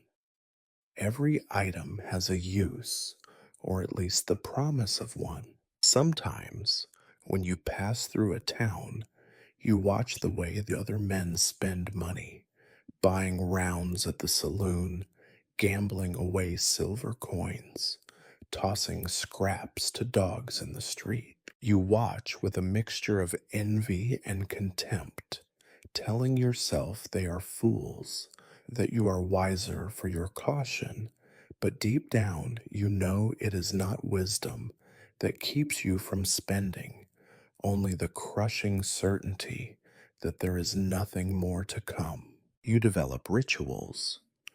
Before sleep, you lay out your possessions: bullets, coins, knife, comb, the rag that serves as your towel, checking each one as if they might multiply in the night. In the morning, you count again, just to be sure. You learn to hide your things not just from strangers, but from your own companions. Hunger changes a man, and desperation is as contagious as disease. There are days when you feel almost proud of your frugality. You fix what is broken, you go without, you stretch what little you have farther than you thought possible. But mostly, poverty is a shame that clings to your skin. You remember how it felt to be clean, to own things that were new, to take comfort in the certainty that you would eat tomorrow. Now, certainty is the rarest luxury of all. You hear stories about men who strike it rich, find gold in a river, rob a payroll wagon, marry a widow with a farm. These stories are as common as lies, and you know enough not to believe them. Still, on cold nights, you imagine yourself with money, buying boots that fit, a coat that is only yours, a meal so big you cannot finish it. You let yourself dream for a few minutes, then laugh bitterly and tuck your last coin deeper into your pocket. Poverty on the frontier is not heroic. It is not the stuff of ballads or legend. It is ugly and mean and endless. You watch men die for lack of medicine, freeze for lack of blankets, steal for lack of bread. You have done all three, or you will. Out here, a poor man's pride is worth less than a penny, and the world will take even that from you if you let it. So you save, not for a future that will never come, but for the next day, the next meal, the next time someone stronger tries to take what little you have. You save out of habit, out of fear, out of spite. You save because it is all you can do. And when you finally sleep, you dream of a day when you will wake up and not have to count what is missing. But you know, even in your sleep, that day will never come. If there is one thing as relentless as poverty out here, it is the weather. It cares nothing for your hunger, your wounds, or the ache in your bones. It does not remember your name, and it never, ever does you a favor. The wind, the rain, the cold, and the burning sun are the only gods in this country, and all of them despise you. You have learned to wake up to the sound of wind battering the walls, to the feeling of icy air seeping through every crack and seam in whatever structure you have managed to crawl into for the night. The shack, the barn, the lean to, none of them are proof against the weather. The best you can hope for is that the roof will not fall in on your head before morning. Even if it does not, the cold comes in anyway, curling around your ankles and gnawing at your feet until they are numb. You do not remember the last time you were warm. You can recall a few brief afternoons, long ago, when the sun found you by accident and let you bask for a minute or two before disappearing behind the clouds. But those days are gone, and now every morning is a lesson in how many different ways a man can freeze. Sometimes you roll yourself so tightly in your threadbare coat that you can barely breathe, but the cold still gets in. It slips through your collar, down your spine, up through the soles of your ruined boots, and under your fingernails, where it stays all day. The others are no better. You watch them huddle by the fire, pulling blankets, if they have them, over their shoulders, blowing on their hands and stamping their feet. Orson's lips are blue. Lyle's nose drips constantly, though he tries to hide it, as if there were still such a thing as dignity left to lose. Old Frank swears every time the wind picks up, and you can see the hate for winter burning in his eyes. The fire is never enough. You feed it with whatever you can find: sticks, old boots, scraps of crate wood, even your own memories if you could. But the flames shrink before the night, and the cold always wins. Rain is worse. Rain turns the dirt to mud, seeps into your clothes, soaks your bedding, and makes your world smaller and meaner than ever. You lie awake at night, feeling the water drip onto your face, pooling beneath your back, turning your sleep into another kind of misery. You remember when you once thought of rain as a blessing, as something that made things grow, filled rivers, and brought life. Now it is just another weapon, and you are always on the receiving end. When the wind blows, it never stops. It howls and moans around the shack, rattling every loose board, shaking every window. It finds every gap in your shelter and pours in like a river, chilling your bones and filling your dreams with the sound of emptiness. Some days it blows so hard you cannot even light the fire, and you spend the whole day shivering, teeth clacking, hands jammed under your armpits, dreaming of anything except the endless, endless cold. The cold brings out the worst in everyone. Tempers flare, nerves fray, and every minor complaint grows into a shouting match. Orson snaps at Lyle for breathing too loudly. Old Frank curses everyone for crowding the fire. You catch yourself hating them all, just for existing, just for being here, and reminding you that you are not alone in your misery. Then the wind shifts, the shack groans, and all the anger drains away, leaving nothing but exhaustion and the ache in your joints. Sometimes you think about what it would be like to live somewhere warm, a place with no frost on the window panes, no icicles hanging from the eaves, no endless fight against the elements. You imagine waking up in a real bed, with a roof overhead that keeps the weather out, with a stove burning hot in the corner and a cup of coffee steaming in your hands. The fantasy is so strong you can almost taste it, but it fades before the reality of your own breath turning to mist in the morning air, before the sight of your boots frozen stiff, waiting for you by the dying fire. The cold makes everything harder. Your fingers fumble at buttons, refuse to tie knots, drop coins and bullets, and anything else you try to hold. You cut yourself more often, bleed more, heal less. Your lips crack and bleed. Your skin splits open. Your eyes water constantly. You move like an old man, stiff and slow, every step a reminder of how long winter can last.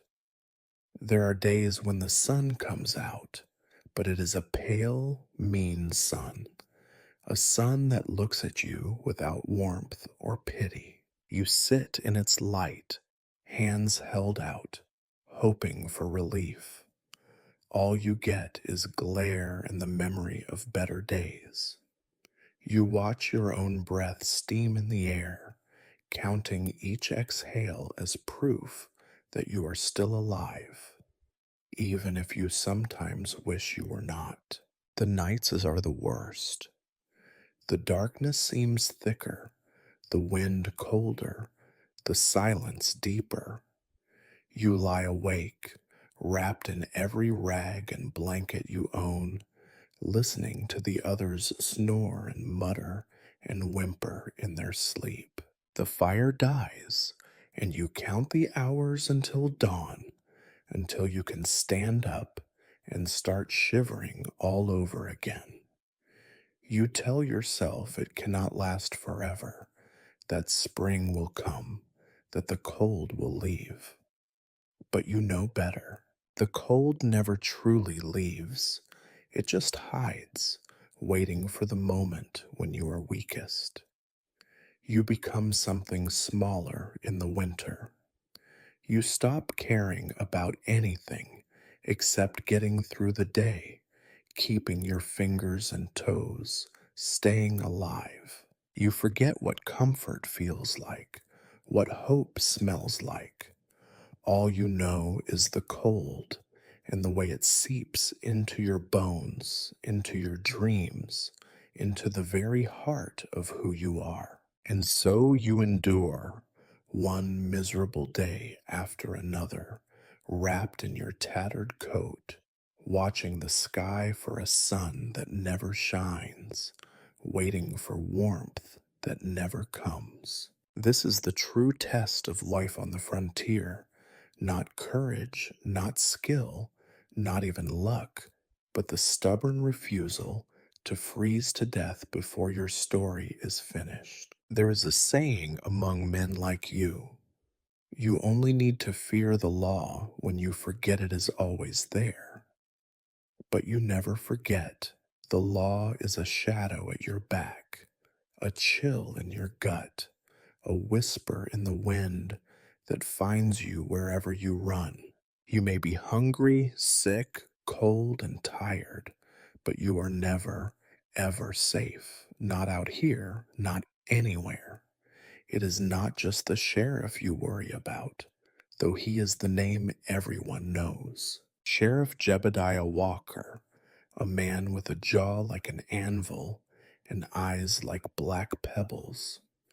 You have seen him in town a few times, standing tall in his starched shirt and long coat, never smiling.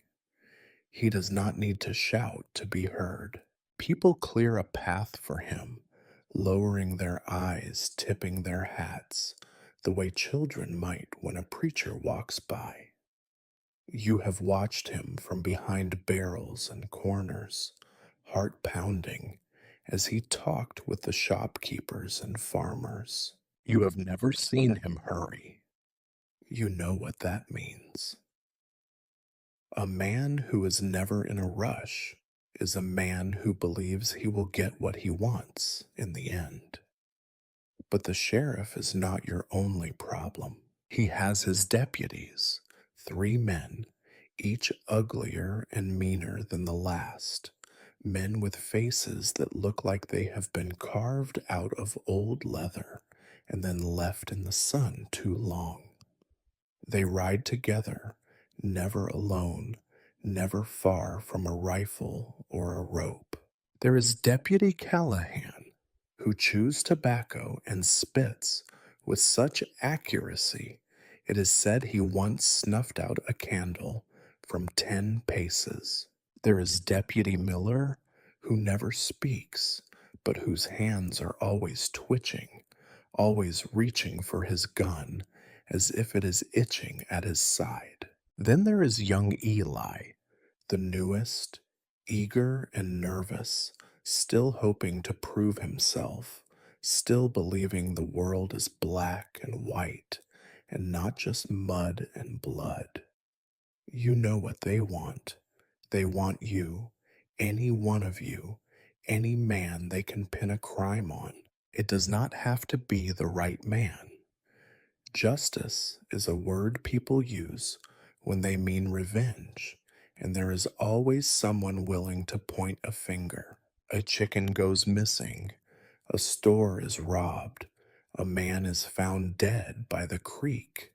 Suddenly the law is riding out, dust swirling behind them, and everyone in the hills knows to scatter and keep their heads low. You have learned to watch for them. Any stranger on the road might be a lawman in disguise. Any child's eyes could be carrying a warning. The other night, a boy came into the shack, muddy from head to toe, carrying a basket of eggs. He handed them to Orson and ran off without a word. Later, as you sat by the fire, you realized your skin was prickling. Was that a kindness, or was the boy just marking your camp for someone who paid him a nickel to keep watch? You did not sleep well. It is a game of nerves and suspicion. You leave camp in the dark, always a different way. You break trails through thorn and bramble, sleep with your boots on, keep your horse saddled and your gun within reach. Every noise becomes a possible threat, a snap of a twig, a low whistle, the distant echo of hooves. When you see dust rising on the horizon, your first thought is not of visitors or travelers, but of pursuit. Sometimes the law does not come for you directly. Instead, you feel it as a pressure, a tightening of the world. The storekeeper watches you closer. The barkeep does not pour your drink until you lay a coin on the counter. Old women cross the street when you pass, eyes darting. Even men you once called friends look at you sideways, one hand drifting toward their belts. Once, you tried to walk into town at noon, thinking you could pass for just another drifter. You barely made it 3 steps before Deputy Callahan called out your name, loud and slow, so everyone could hear. You smiled, tipped your hat, pretended you had nothing to hide. The deputy grinned back, all teeth and malice, and asked you how your mother was. You could not remember the last time you saw her, or even if she was still alive, but you mumbled something polite and backed away. You did not turn your back on him until you were out of sight. You hear stories. Last week, a man you knew, Tommy Price, always quick with a joke and quicker with a knife, was found swinging from a tree just outside town. The law called it justice. The preacher called it God's will. The townsfolk called it a lesson. You just called it a warning. The law is not always honest, but it is always hungry. There is bounty money to be had, promotions to earn, reputations to make. The sheriff may act like he does not care, but every outlaw brought in means a new story to tell in the saloon, a new notch on the handle of a gun, a new reason to ride a little taller in the saddle. The law may wear a badge, but it is no kinder than a rattlesnake. You have learned to hate the sound of boots on the porch, the glint of metal in the sun, the sight of 3 riders in the distance riding in a line. You have learned to hate the way your own heart jumps every time you hear a dog bark, every time a branch snaps in the night. You have learned to fear sleep, because that is when they come, quick and quiet, ropes ready, guns drawn. Sometimes you wonder what it would be like to live without fear, to walk into town with your head held high, to sit in a chair by the window and watch the world go by. You imagine shaking the sheriff's hand, tipping your hat to the deputies, smiling at their wives. The thought is so strange you almost laugh.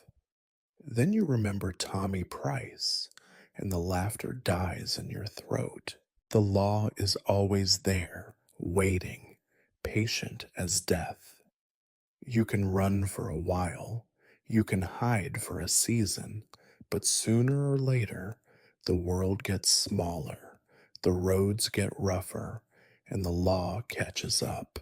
And when it does, it will not matter who you were or why you did what you did. All that will matter is that you lost. So you keep your head down, your eyes open, and your gun loaded. You trust no one, and you trust the law least of all. That is the only lesson you have learned that has ever saved your life.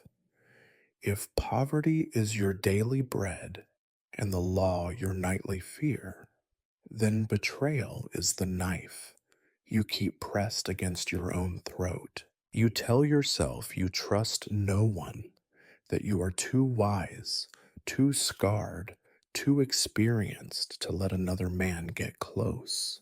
But out here, trust is not a choice. It is a habit, a laziness, a disease that grows quietly, feeding on long nights, shared secrets, and the simple fact that misery is easier to bear in company. Betrayal is not sudden. It does not ride in like a thunderstorm. It creeps up like the slow spread of rot in old wood, soft at first, then everywhere at once. You have felt it before, the way voices lower when you enter a room, the way eyes flick away, the way someone's laughter dies a little too quickly when you appear. You recognize the symptoms. You just do not admit them, not out loud, not even to yourself.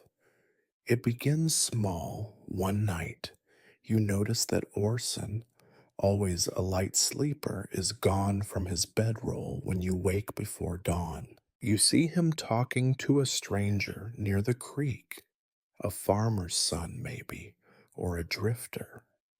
The conversation is short, the voice is hushed, the eyes nervous. When Orson returns, he is sweating despite the cold. He tells you he was out looking for dry wood. You pretend to believe him. That is how betrayal starts, not with lies, but with the decision to ignore them. Next comes the missing food, a slice of bread, a hunk of cheese, two of your precious cartridges. Lyle, groggy with fever, swears he never touched your things. Old Frank insists you must have eaten them in your sleep. You look at the men around you, each one as hungry and desperate as you, and you realize you are all thieves now, stealing from one another because there is nothing else left to take. You begin to notice patterns, whispers in the dark, long glances exchanged when they think you are not watching, plans made without you, chores left undone, weapons kept just a little too close to hand. You do not sleep so soundly now, and when you do, you keep your revolver tucked into the crook of your arm. It is not just the threat of the law or the lure of bounty money. Out here, loyalty is a luxury, and every man is his own last hope. You know that. You have seen men turn on each other for less, a mouthful of water, a share of beans, a warm spot by the fire. You tell yourself you would not do it, but then you remember a dozen times you nearly did. The truth, when it comes, is always messier than you expect. You return to camp one afternoon to find your meager possessions tossed across the dirt, your saddlebag ripped open, your coat missing. Orson is gone, and so is old Frank. Lyle sits against a tree, his face white as bone, blood seeping through the bandage on his arm. He looks at you with wide, scared eyes and tells you they left at dawn, that they took the horses and whatever food was left, that old Frank said he would come back for Lyle if he could. You do not rage. There is no point. You sit down in the dust, head in your hands, and let the weight of it settle on your shoulders. You always knew it would happen. You just hoped foolishly that you would not be the last fool standing. You and Lyle pick through what remains: a broken knife, a few beans, an empty canteen. Night comes quickly, and with it, a cold that bites harder than ever. You build a fire from scraps, sharing the last of the tobacco, saying nothing. Lyle shivers, and you know he is thinking of his brother, of the men who were once his friends. You do not offer comfort. There is none to give. The betrayal lingers, sour in your mouth, raw in your gut.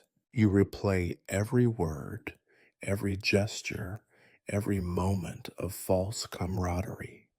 You wonder what Orson and old Frank are doing now, if they have found safety, if they are even alive. You hope they are hungry. You hope they feel the cold. You hope, against your better judgment, that they will come crawling back, apologizing, offering you some scrap of dignity to cling to. But you know they will not. Out here, men do not apologize. They just keep moving, chasing the next meal, the next lie, the next fleeting moment of comfort. You lie awake that night, staring into the dying fire, listening to Lyle's uneven breathing. You think of all the ways you could have seen it coming, all the ways you might have stopped it. But the truth is that you never could. In a world where survival is the only virtue, betrayal is just another tool, another trick, another ugly fact of life. You promise yourself that next time you will be ready. Next time you will see it coming. But you know deep down that you will not. Not really.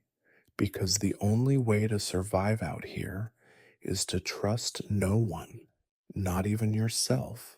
And so you drift off to sleep, dreaming of knives in the dark, of empty saddlebags, of men whose names you have forgotten and whose faces you will never remember. Tomorrow will be another day, and the world will be just a little colder, a little lonelier, a little less forgiving. You do not drink to forget. You drink because there is nothing left to remember. Drunkenness on the frontier is not a vice, not a pleasure, not a thing to be savored or talked about. It is just another tool for survival, as necessary as a knife or a pair of boots, as dangerous and as unreliable. When you have money, rare as rain in the desert, you spend it on whiskey or whatever passes for whiskey. The bottle is always dirty, the label peeling, the liquid inside smelling of paint thinner and regret. It does not matter. After a week of drinking river water and chewing the same crust of bread, even bad whiskey is a miracle. You pour it down your throat, chasing the burn, feeling the fire work its way into your belly and your bones. Lyle drinks too, more out of habit than desire, shuddering at every mouthful, but always reaching for more. In the saloon, if you are lucky enough to sit at a real bar, you try not to make eye contact. The locals watch you, suspicious and curious in equal measure. They know your type, outlaws and drifters, men with nothing to lose and nothing to offer. The bartender serves you with the indifference of a man who has seen it all and expects to see more before the night is over. The floor is sticky, the tables scarred, the air thick with the stink of sweat, tobacco, and cheap perfume. Some nights there is music, a battered piano in the corner, its keys yellowed and chipped, played by a man whose only audience is the echo of his own sorrow.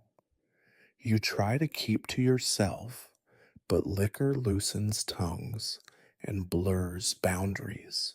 The other drinkers crowd close, hoping for gossip, for news, for the chance to pick a fight with someone weaker than themselves. You keep your head down, answer questions with grunts, and watch your back. Still, the bottle makes you brave or foolish. You tell stories you barely remember, invent victories and lovers and escapes that never happened. The laughter feels good, even when it is at your expense. As the night drags on, everything softens. The edges of the world blur, your aches fade, your fears dissolve, and for a little while you feel almost human. You sing songs you have forgotten, sway with strangers, lose yourself in the noise and the heat. You let the whiskey carry you away from the cold, the hunger, the loneliness. You pretend for an hour or two that you are not the man you have become. But every night ends the same way. The world comes crashing back, sudden and brutal. You stagger into the alley, the sky spinning overhead, your stomach heaving. The ground is hard and unkind, the air sharp and full of smells you cannot name.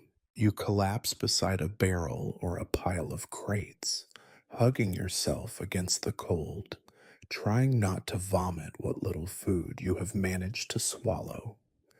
Lyle sometimes finds you, sometimes does not. Sometimes you wake with strangers, other outcasts, other drunks, sometimes alone, with only the rats and the dogs for company.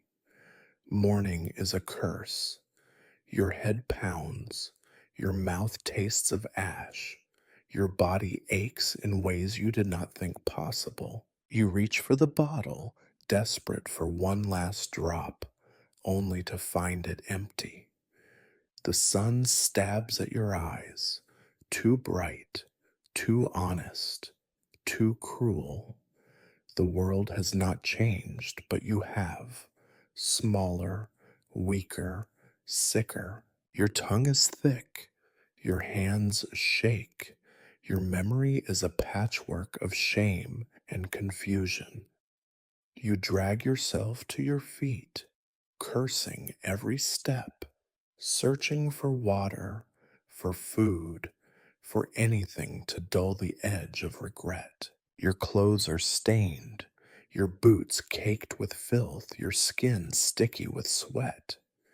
You look at your reflection in a puddle, sunken eyes, cracked lips, cheeks hollowed by hunger and sleeplessness. You tell yourself you will never drink again, that you will be strong, that you will make a change. You lie. You know you will do it again as soon as you have the chance. The others are no better. Lyle wakes up coughing, his face gray, his hands shaking. He cannot remember how he got here or what happened the night before. You exchange glances, a silent agreement not to talk about it, not to ask questions, not to acknowledge the weakness you both share. You stagger back to camp, or whatever passes for camp, moving slowly, heads down, hoping the world will not notice you. The day is wasted. You are slow, clumsy, irritable. The smallest tasks, lighting a fire, cleaning a wound, saddling a horse, feel impossible. You snap at each other, tempers short, patience gone. Hunger gnaws at you, but nothing will stay down. Every sound grates, every smell offends, every memory is an accusation. You pass the time waiting for the pain to fade, for your hands to steady, for your stomach to settle. You think about the nights before, the laughter, the stories, the songs, and you wonder if it was worth it. You think about the cost, the coins spent, the hours lost, the shame and sickness that linger long after the whiskey is gone. You know the answer, but you will never say it aloud. Drunkenness is just another kind of hunger out here, another ache that will never be satisfied, another habit you cannot break. You tell yourself it is just for tonight, just for a little relief, just until things get better. But things never get better. The world turns, the bottle empties, the morning comes, and you are still yourself, cold, hungry, alone, and a little more broken than you were the night before. And so you keep drinking, because out here, on the edge of the world, there is nothing else left to do. In stories, bandits make their living with bold robberies, great hauls, and piles of loot stashed in secret caves. In truth, your life is spent hustling for scraps, chasing small change, doing whatever miserable work will keep you one step ahead of starvation. The grand heists are rare. Most days, your crimes are pitiful and unworthy of song. You hunt because there is nothing else to eat. But hunting is not the noble contest you once imagined. You are not stalking elk through pristine woods or bringing down buffalo on the open plain. You are chasing half wild chickens, snaring rabbits so thin their bones poke through their skin, throwing rocks at birds and squirrels because you cannot spare a bullet. You crouch for hours in the mud, waiting for a chance, swatting flies and cursing your luck, your belly rumbling so loud you are certain it will scare away anything worth catching. Sometimes you get lucky. A rabbit, a snake, the occasional quail too slow to fly. You skin it with a dull knife, fingers numb, hands trembling from cold and hunger. The meat is stringy, tough, never enough. You boil bones for broth, chew on gristle, eat everything. Organs, feet, even the head if you are desperate enough. You have long since lost the luxury of squeamishness. More often, you are forced to scavenge. This means digging through abandoned camps, picking at garbage behind saloons, searching the roadside for things other men have dropped or thrown away. A crust of bread, half an onion, a handful of beans spilled in the dirt. These are prizes worth celebrating. You are not above fishing bits of meat from a pot left to cool by some careless traveler, or gathering spilled grain from a mule's feed bag. You learn to spot opportunity. A farmer's fence in need of repair, a wagon with a wobbly wheel, a shed door swinging open in the wind. You take what you can: a length of rope, a broken lantern, a couple of eggs from a distracted hen. You tell yourself it is not really stealing if no one notices. But you know the truth. Every theft, no matter how small, is a mark against you, a reason for someone to hate you, a reason for the law to come looking. Sometimes the work is even lower. You offer to mend a fence for a slice of bread, to haul water for a worn out widow, to sweep a porch, or shovel manure in exchange for a single copper coin.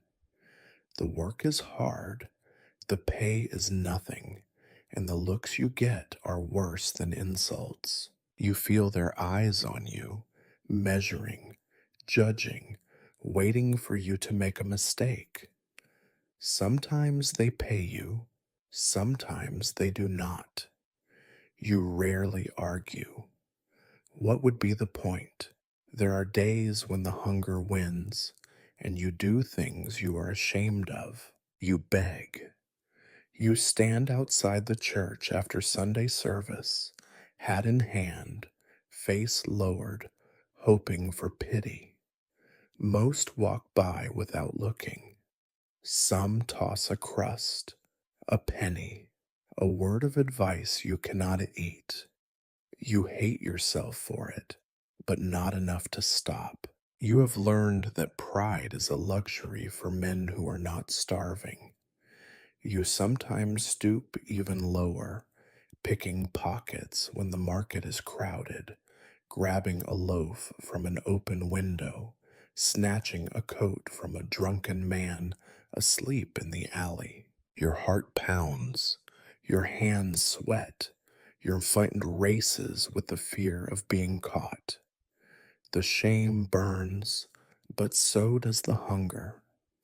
When you get away with it, you feel nothing but relief. When you are caught, you run, ducking behind buildings, scrambling through the dust, praying they do not shoot you in the back.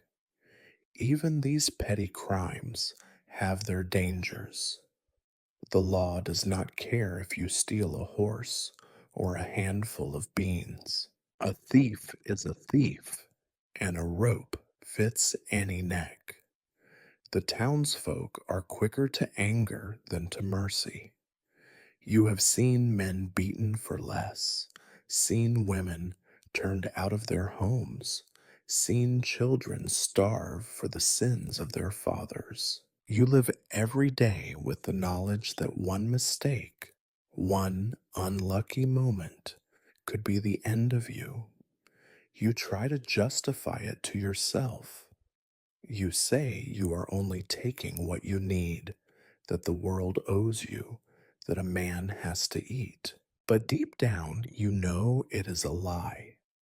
You steal because you must, because no one will give, because the world is cruel and you are just trying to survive in it. There is no honor in it, no romance, no pride.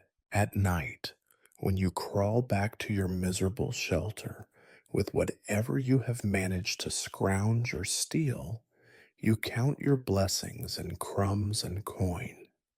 You share with Lyle if he is still with you, or with whatever stray animal wanders by. There is no feast, no celebration, only the quiet satisfaction of not going hungry for one more day. This is the real life of a bandit, not glory, not riches, but a slow, grinding struggle against hunger and shame. You take what you can, give nothing back, and pray that tomorrow you will find something, anything, worth stealing. You survive because you have not learned how to do anything else. And so the days pass, one indistinguishable from the next, each one a little harder, a little lonelier, a little more desperate. You tell yourself you are still alive, and for now, that is enough. The West is full of stories about bandits and gunslingers, but rarely does anyone mention what you see most often from the shadows. Women hauling buckets, children chasing chickens, fathers building fences, mothers mending clothes in the evening. Light. These are the people whose lives you brush against, always at a distance, like a stray dog sniffing around the edges of someone else's campfire. You watch families go about their business and realize how far you have fallen from anything resembling a home.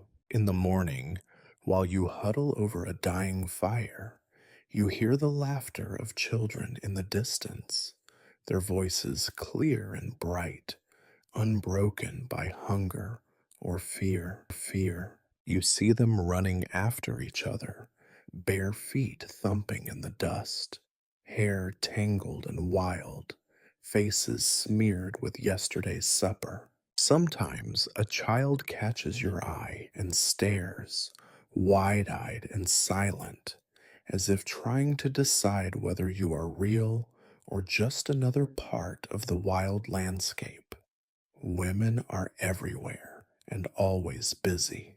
You see them bent over washboards at the river, their arms red from the cold, their backs stooped from years of labor.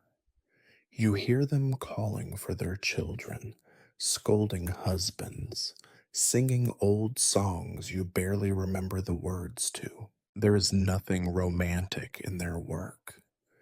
Their lives are a different kind of hardship, but at least it has a rhythm, a purpose that your own wandering days have lost. You envy their routines, the clatter of breakfast pans, the slow rituals of sweeping floors and patching trousers, the way they gather together at dusk to share the news and complaints of the day.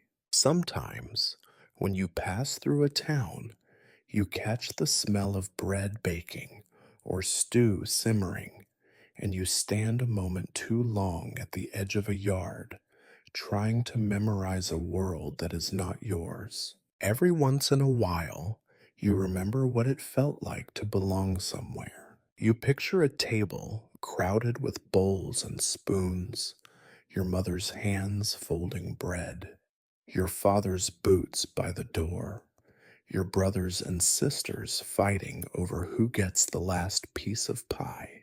The memories are soft around the edges, faded by time and bad decisions. They hurt, but you hold on to them anyway, as if they are proof you were once something other than a shadow. Of course, your presence is rarely welcome. The sight of you sends women hurrying their children inside, eyes narrowing, voices dropping to a whisper. Doors are shut, windows locked, hands rest on rifle stocks. You cannot blame them. You know what you look like: a ragged man with dirty boots, empty pockets, and the haunted look of someone who has nothing left to lose. On rare occasions, kindness surprises you. An old woman hands you a crust of bread. A young girl leaves a pail of water by your camp. A tired mother offers you a bowl of soup if you chop some firewood. These moments are rare and precious, and you remember them long after the hunger returns. Still, you never linger. You know that every act of charity comes with a risk, that sooner or later someone will accuse you of theft, of spying, of endangering their peace. You see other men, honest men, returning to their families at night, their faces tired but content, their arms full of the day's work. You watch them from a distance, unable to look away. You see how they kneel to greet their children, how they smile at their wives, how they move as if the world makes sense. Sometimes you wonder if you could have been that man, if you had made different choices, if you had stayed instead of running, if you had learned to endure the slow ache of routine instead of the sharp pain of exile. Regret is a constant companion. It settles on your shoulders in the quiet moments, growing heavier with each day. You think about the family you might have had, the children you might have watched grow, the woman who might have waited for you by the fire. But those lives are closed to you now. You are a stranger at every table, a ghost at every window. Still, there are nights when you imagine yourself knocking on a door, asking for shelter for food, for forgiveness. You picture yourself sitting by a real fire, telling stories, listening to laughter that does not carry the edge of desperation. But even in your dreams, you know you do not belong.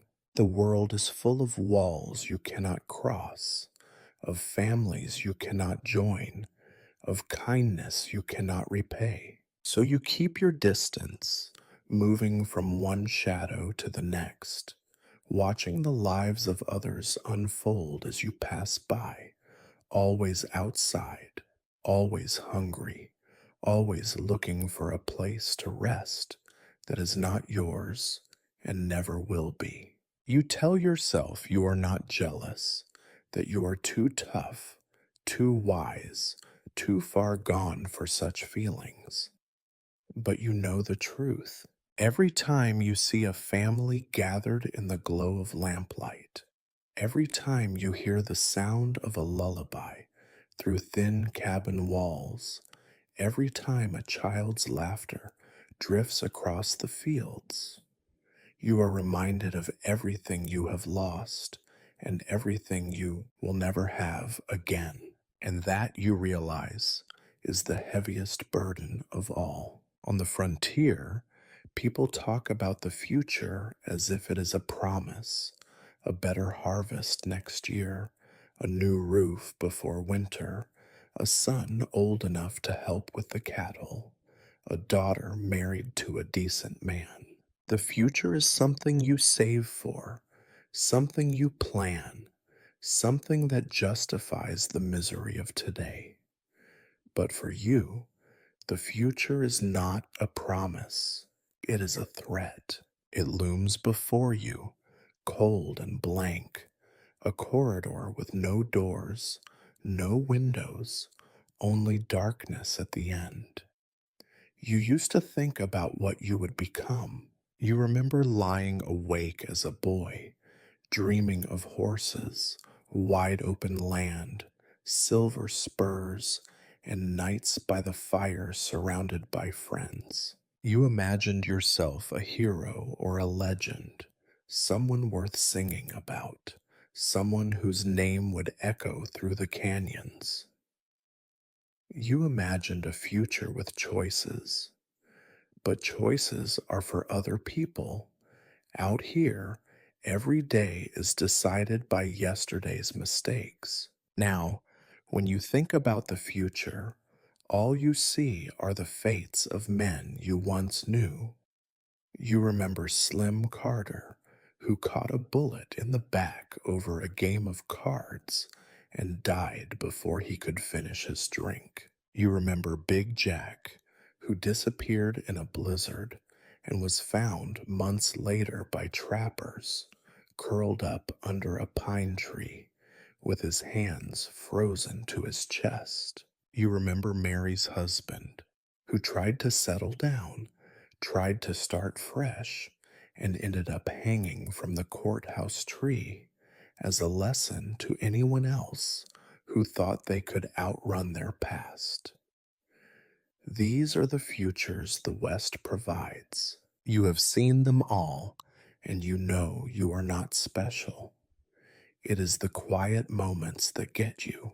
When the fire burns low and Lyle is asleep, when the wind rattles the boards and the coyotes howl in the distance, your mind drifts forward, counting the ways your story could end. Will it be a bullet, a knife, a rope, or just the slow, grinding decay of hunger and cold? Will you die in a shootout, clutching a pistol with no bullets left? Or will you slip away quietly in the night, your body found by strangers who will not bother to learn your name? You try to imagine something better, but hope is a muscle you have not used in years. The best you can manage is a future where nothing gets worse. Maybe you will find work on a ranch, hiding your past behind calloused hands and silence. Maybe you will drift south, cross the border, vanish into a crowd where no one knows your face. Maybe you will just keep moving from one town to the next, never staying long enough to put down roots or make friends. You tell yourself it is safer that way. You almost believe it. Sometimes you dream of leaving it all behind, of changing your name, cutting your hair, pretending to be someone else. But the past clings to you like a second skin. Every scar, every lie, every crime is carved into your bones. The world is full of men running from themselves, and you have seen what happens when they finally get tired. They slow down, get careless, get caught. You know you will too, someday. You see the future in the faces of old men hunched over their drinks in the back of the saloon, in the empty eyes of drifters begging for scraps, in the shaking hands of widows counting pennies at the general store. There is no dignity in growing old out here, only a slow, steady surrender to the hunger and the cold and the loneliness. You wonder if anyone will mourn you, if anyone will even notice when you are gone. Sometimes you envy the townsfolk and their boring hopes. You watch them build fences, plant gardens, celebrate births and weddings and holidays. Their futures are measured in seasons and years, not in days and hours and stolen chances. You try to picture yourself among them, but the image does not fit. You are an intruder in their world, a shadow passing through, leaving nothing behind but footprints in the dust. When you confess your fears to Lyle, he shrugs and tells you not to think so much. He says tomorrow will come, whether you worry about it or not, and that worrying never put food in a man's belly or kept him safe from the law. Maybe he is right. Maybe the secret is to stop looking ahead, to keep your eyes on your boots and your mind on the next meal.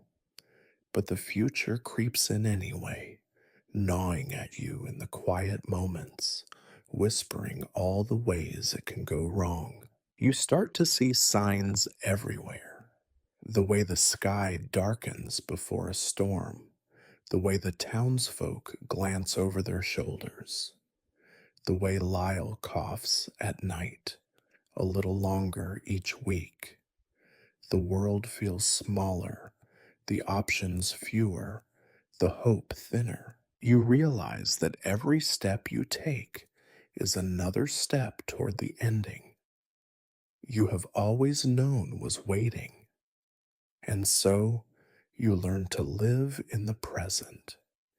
You fix your gaze on the fire, on the bowl of beans in your lap, on the battered boots at your feet. You take each day as it comes, because thinking about the future is a kind of madness, a luxury for men who have not yet run out of road.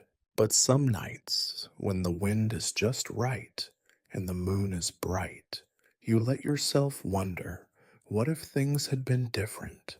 What if you had chosen another path? What if the future could be something other than a sentence handed down by the mistakes of your past?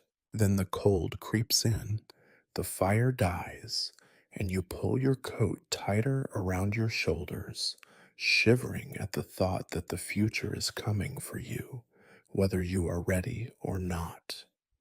And you know you never will be.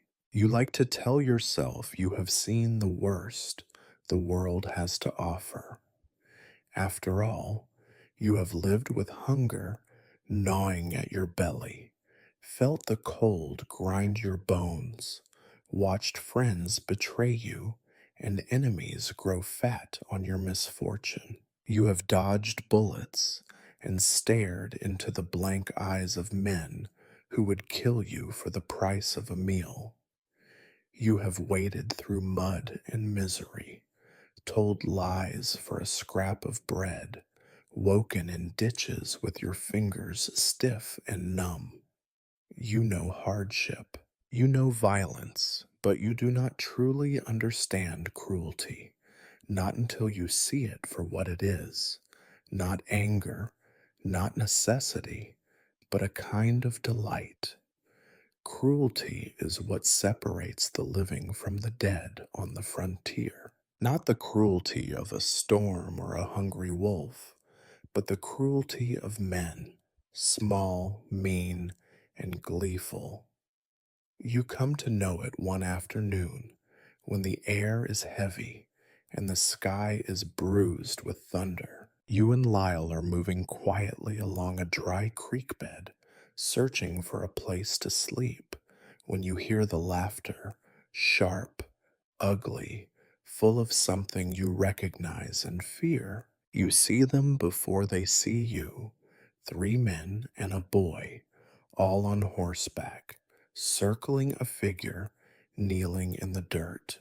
The figure is a stranger, beaten and bound, blood painting his shirt in patterns that would almost be beautiful if you did not know what they meant.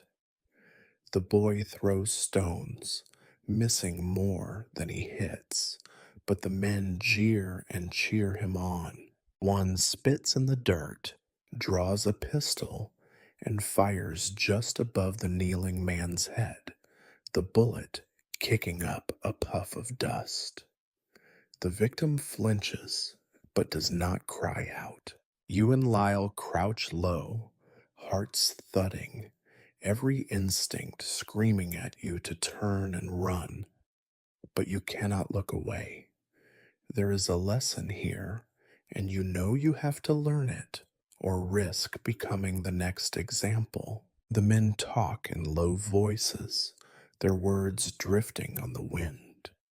You catch phrases, accusations of theft, claims of trespassing, laughter at the man's silence. The cruelty is not in what they do, but in how they enjoy it. The boy is handed the pistol, and he aims it with both hands, tongue between his teeth, trying to look serious. The men urge him on, telling him to be a man, to show he is not afraid. The boy hesitates. He is afraid. You know that fear.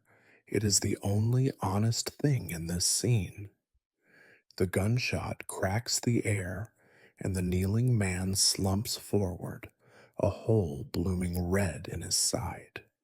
The boy drops the gun, staggers back, and covers his face. The men clap him on the back, laughing and cursing, shouting that he did well, that he is one of them now.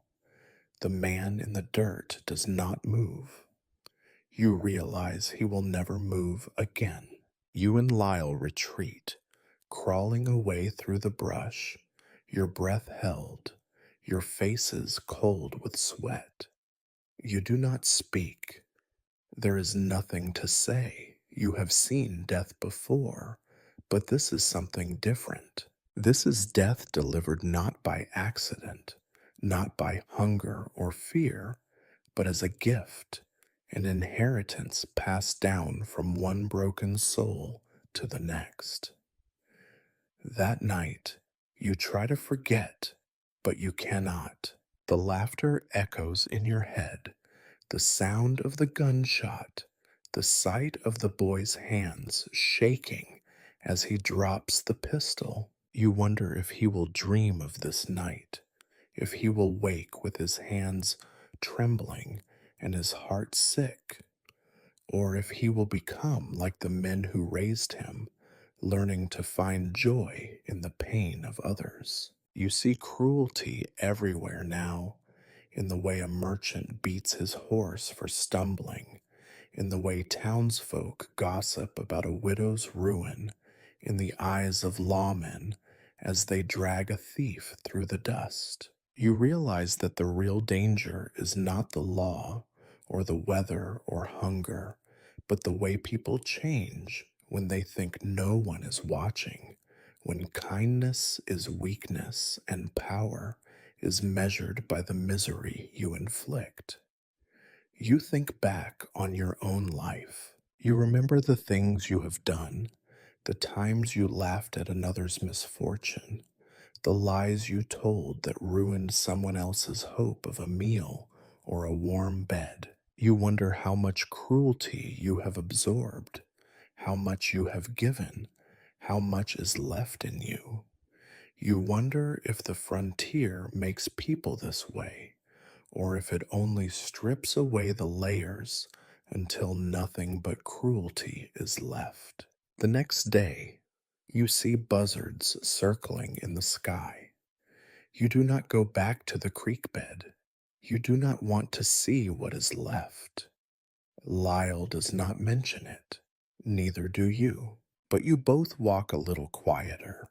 Keep your heads a little lower.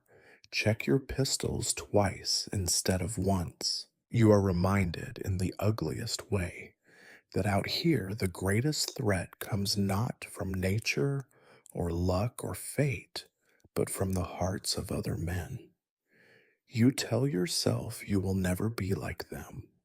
You will never find pleasure in another's pain. But the world is cold, and you are cold, and you know how easy it is to become what you fear given time.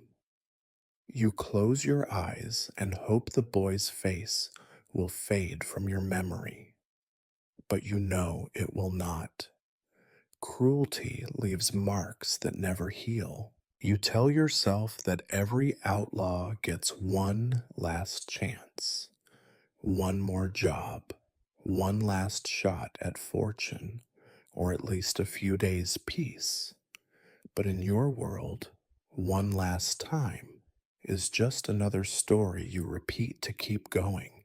It is a promise you make every time the hunger gets too sharp or the weather too cold, every time the weight of the law or the memory of cruelty becomes unbearable. You gather yourself, gather Lyle if he is still able to stand, and make plans as if this time things might actually turn out different. This time, you say, you will get it right. You spend days watching the road out of town, waiting for a sign, a coach rumored to be carrying payroll, a lone rider heavy with coin, a merchant too rich or too careless. You and Lyle talk in whispers, drawing lines in the dirt, rehearsing every detail until you can almost believe you know what you are doing.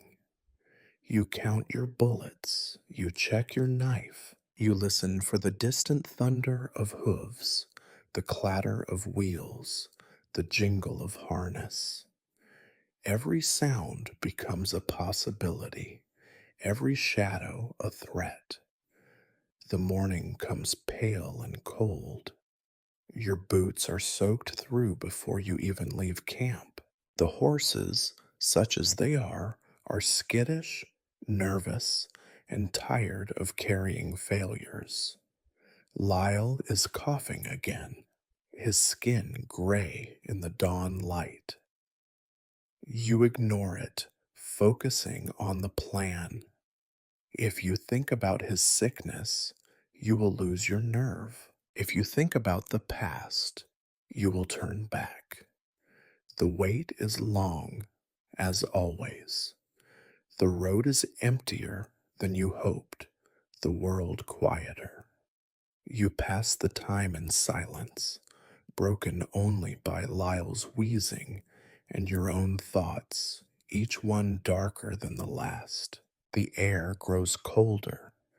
The sun does not rise so much as it creeps, reluctant and feeble, just when you are ready to give up, to turn away and admit defeat.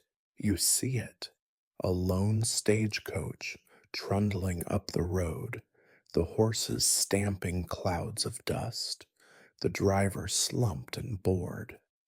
This is it, you tell yourself. This is your chance. You move into position, hearts hammering, guns drawn.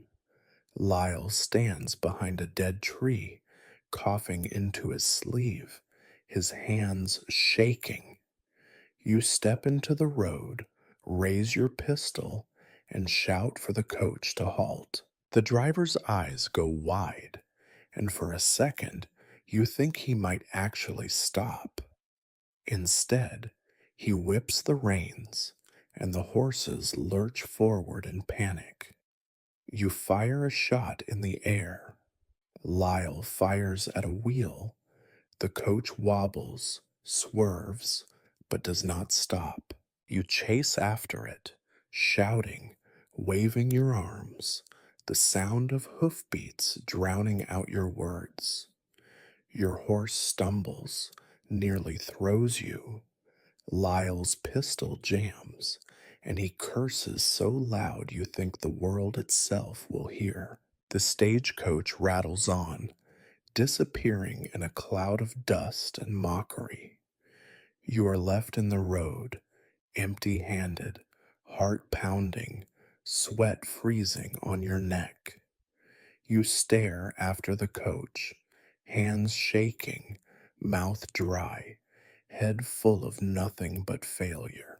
There is no loot, no triumph, no redemption, just the same old story. A plan gone wrong, a chance wasted, the bitter taste of disappointment. Lyle slumps on his horse, coughing blood now, his eyes dull and glassy. You do not speak. There is nothing to say. You gather what little you have, turn your horses, and ride back to the ruins you call home. The silence between you is heavier than any words. You think about all the one last times you have whispered in the dark, all the promises you made to yourself, to Lyle, to whatever God still listens to men like you. Each time you believed it could end differently. Each time you were wrong. Back at camp, the fire refuses to catch. The cold seeps in, settles into your bones. Lyle lies down and does not get up. You sit beside him, listening to his breathing rattle, wondering how many more mornings you will share. You try to remember why you started, what you were chasing, what you hope to find at the end of this endless road. But there is nothing left. No plan, no hope, no last job that will save you. Just another night, another cold meal, another story of how it almost could have been. You do not bother to dream anymore. The West has a way of breaking men who think they can outlast it. You have learned this lesson the hard way, over and over, each time a little more painfully than the last. One last time is just another lie, and out here, the truth is all that remains. The truth of failure, of hunger, of endless, grinding defeat. You close your eyes, listen to the wind in the branches, and wait for morning. There is always another morning. This is how it ends, though not with a bang, not with a last stand, not even with the dignity of a gunfighter's death. No, the ending is quieter, smaller, more ordinary than any story you ever heard as a child. You do not die a legend. You do not even die a villain. You just keep living, day after day, long after Sue has packed its bags and gone elsewhere. There is no great reckoning. The world does not care about your struggles or your scars. No ballad is sung for a man who cannot even steal a loaf of bread or hold a horse steady. No newspaper prints your name. The law stops searching. The wanted posters are faded by the sun, and the townsfolk forget your face. Out here, you become invisible, a rumor, a shadow, a cautionary tale for children who do not want to finish their chores. Lyle's coughing grows quieter, then stops. You do not know the moment when he dies. One morning, you wake to silence. His eyes are closed, his face hollow, all the anger and stubbornness gone. You sit by him for a while, listening to the wind, the crackle of a fire you never quite managed to light, the sound of nothing at all. You bury him with your hands, scraping a shallow grave in the hard earth.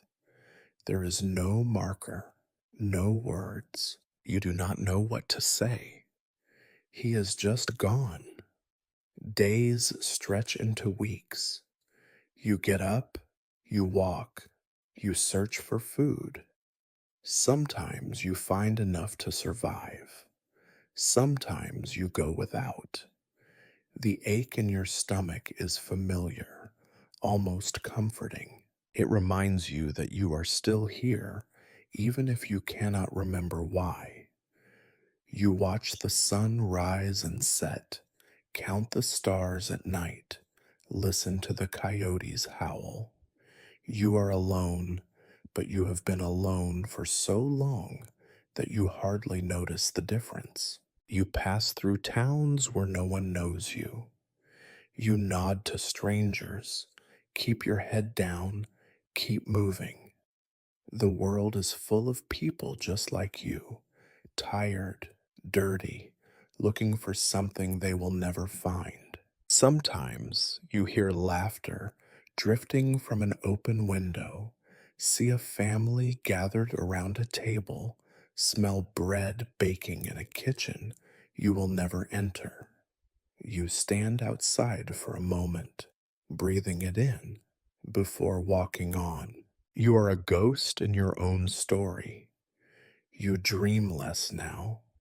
Even your memories fade, growing thin and unreliable.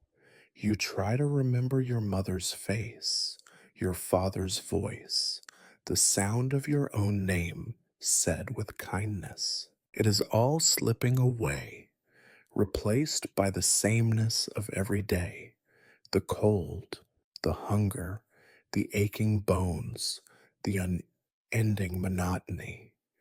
The only stories you remember are the ones you wish you could forget. Sometimes you catch your reflection in a muddy puddle. You see the beard, the sunburn, the hollow eyes, the crooked nose broken too many times. You look older than you are, older than your father ever was. You wonder how much longer you have. You wonder if it matters. You become superstitious. You count the crows in the sky, listen for the cry of an owl at dusk, spit over your shoulder when you cross a creek. You knock on wood, touch the talisman in your pocket, an old coin, a button, a child's marble found by the roadside. You cling to these rituals because they are the only things that give shape to the formless days. Your world grows smaller. The distance you travel each day shrinks. The places you might go, the people you might see, the things you might do, all of it narrows until the only thing left is survival. You do not chase fortune or glory anymore.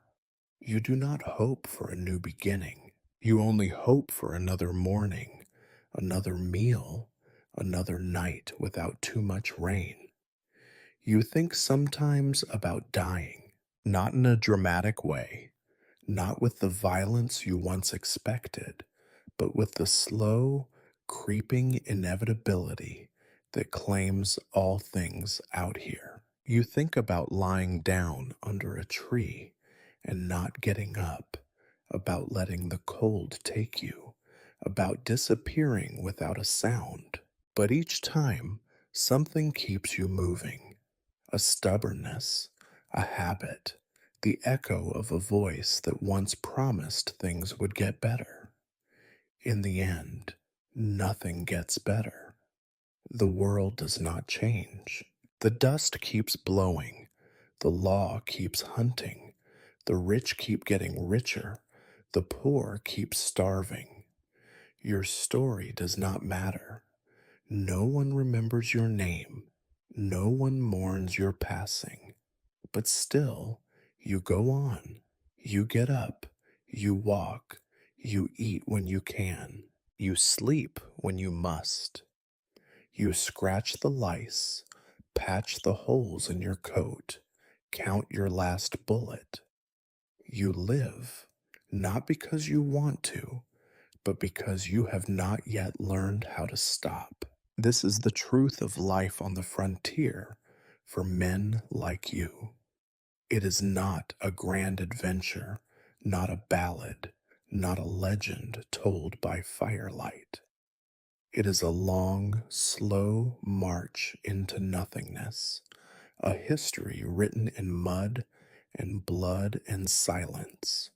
You are not the hero. You are not the villain. You are not even a story. You are just another lost soul wandering the wild, waiting for an ending that will never come.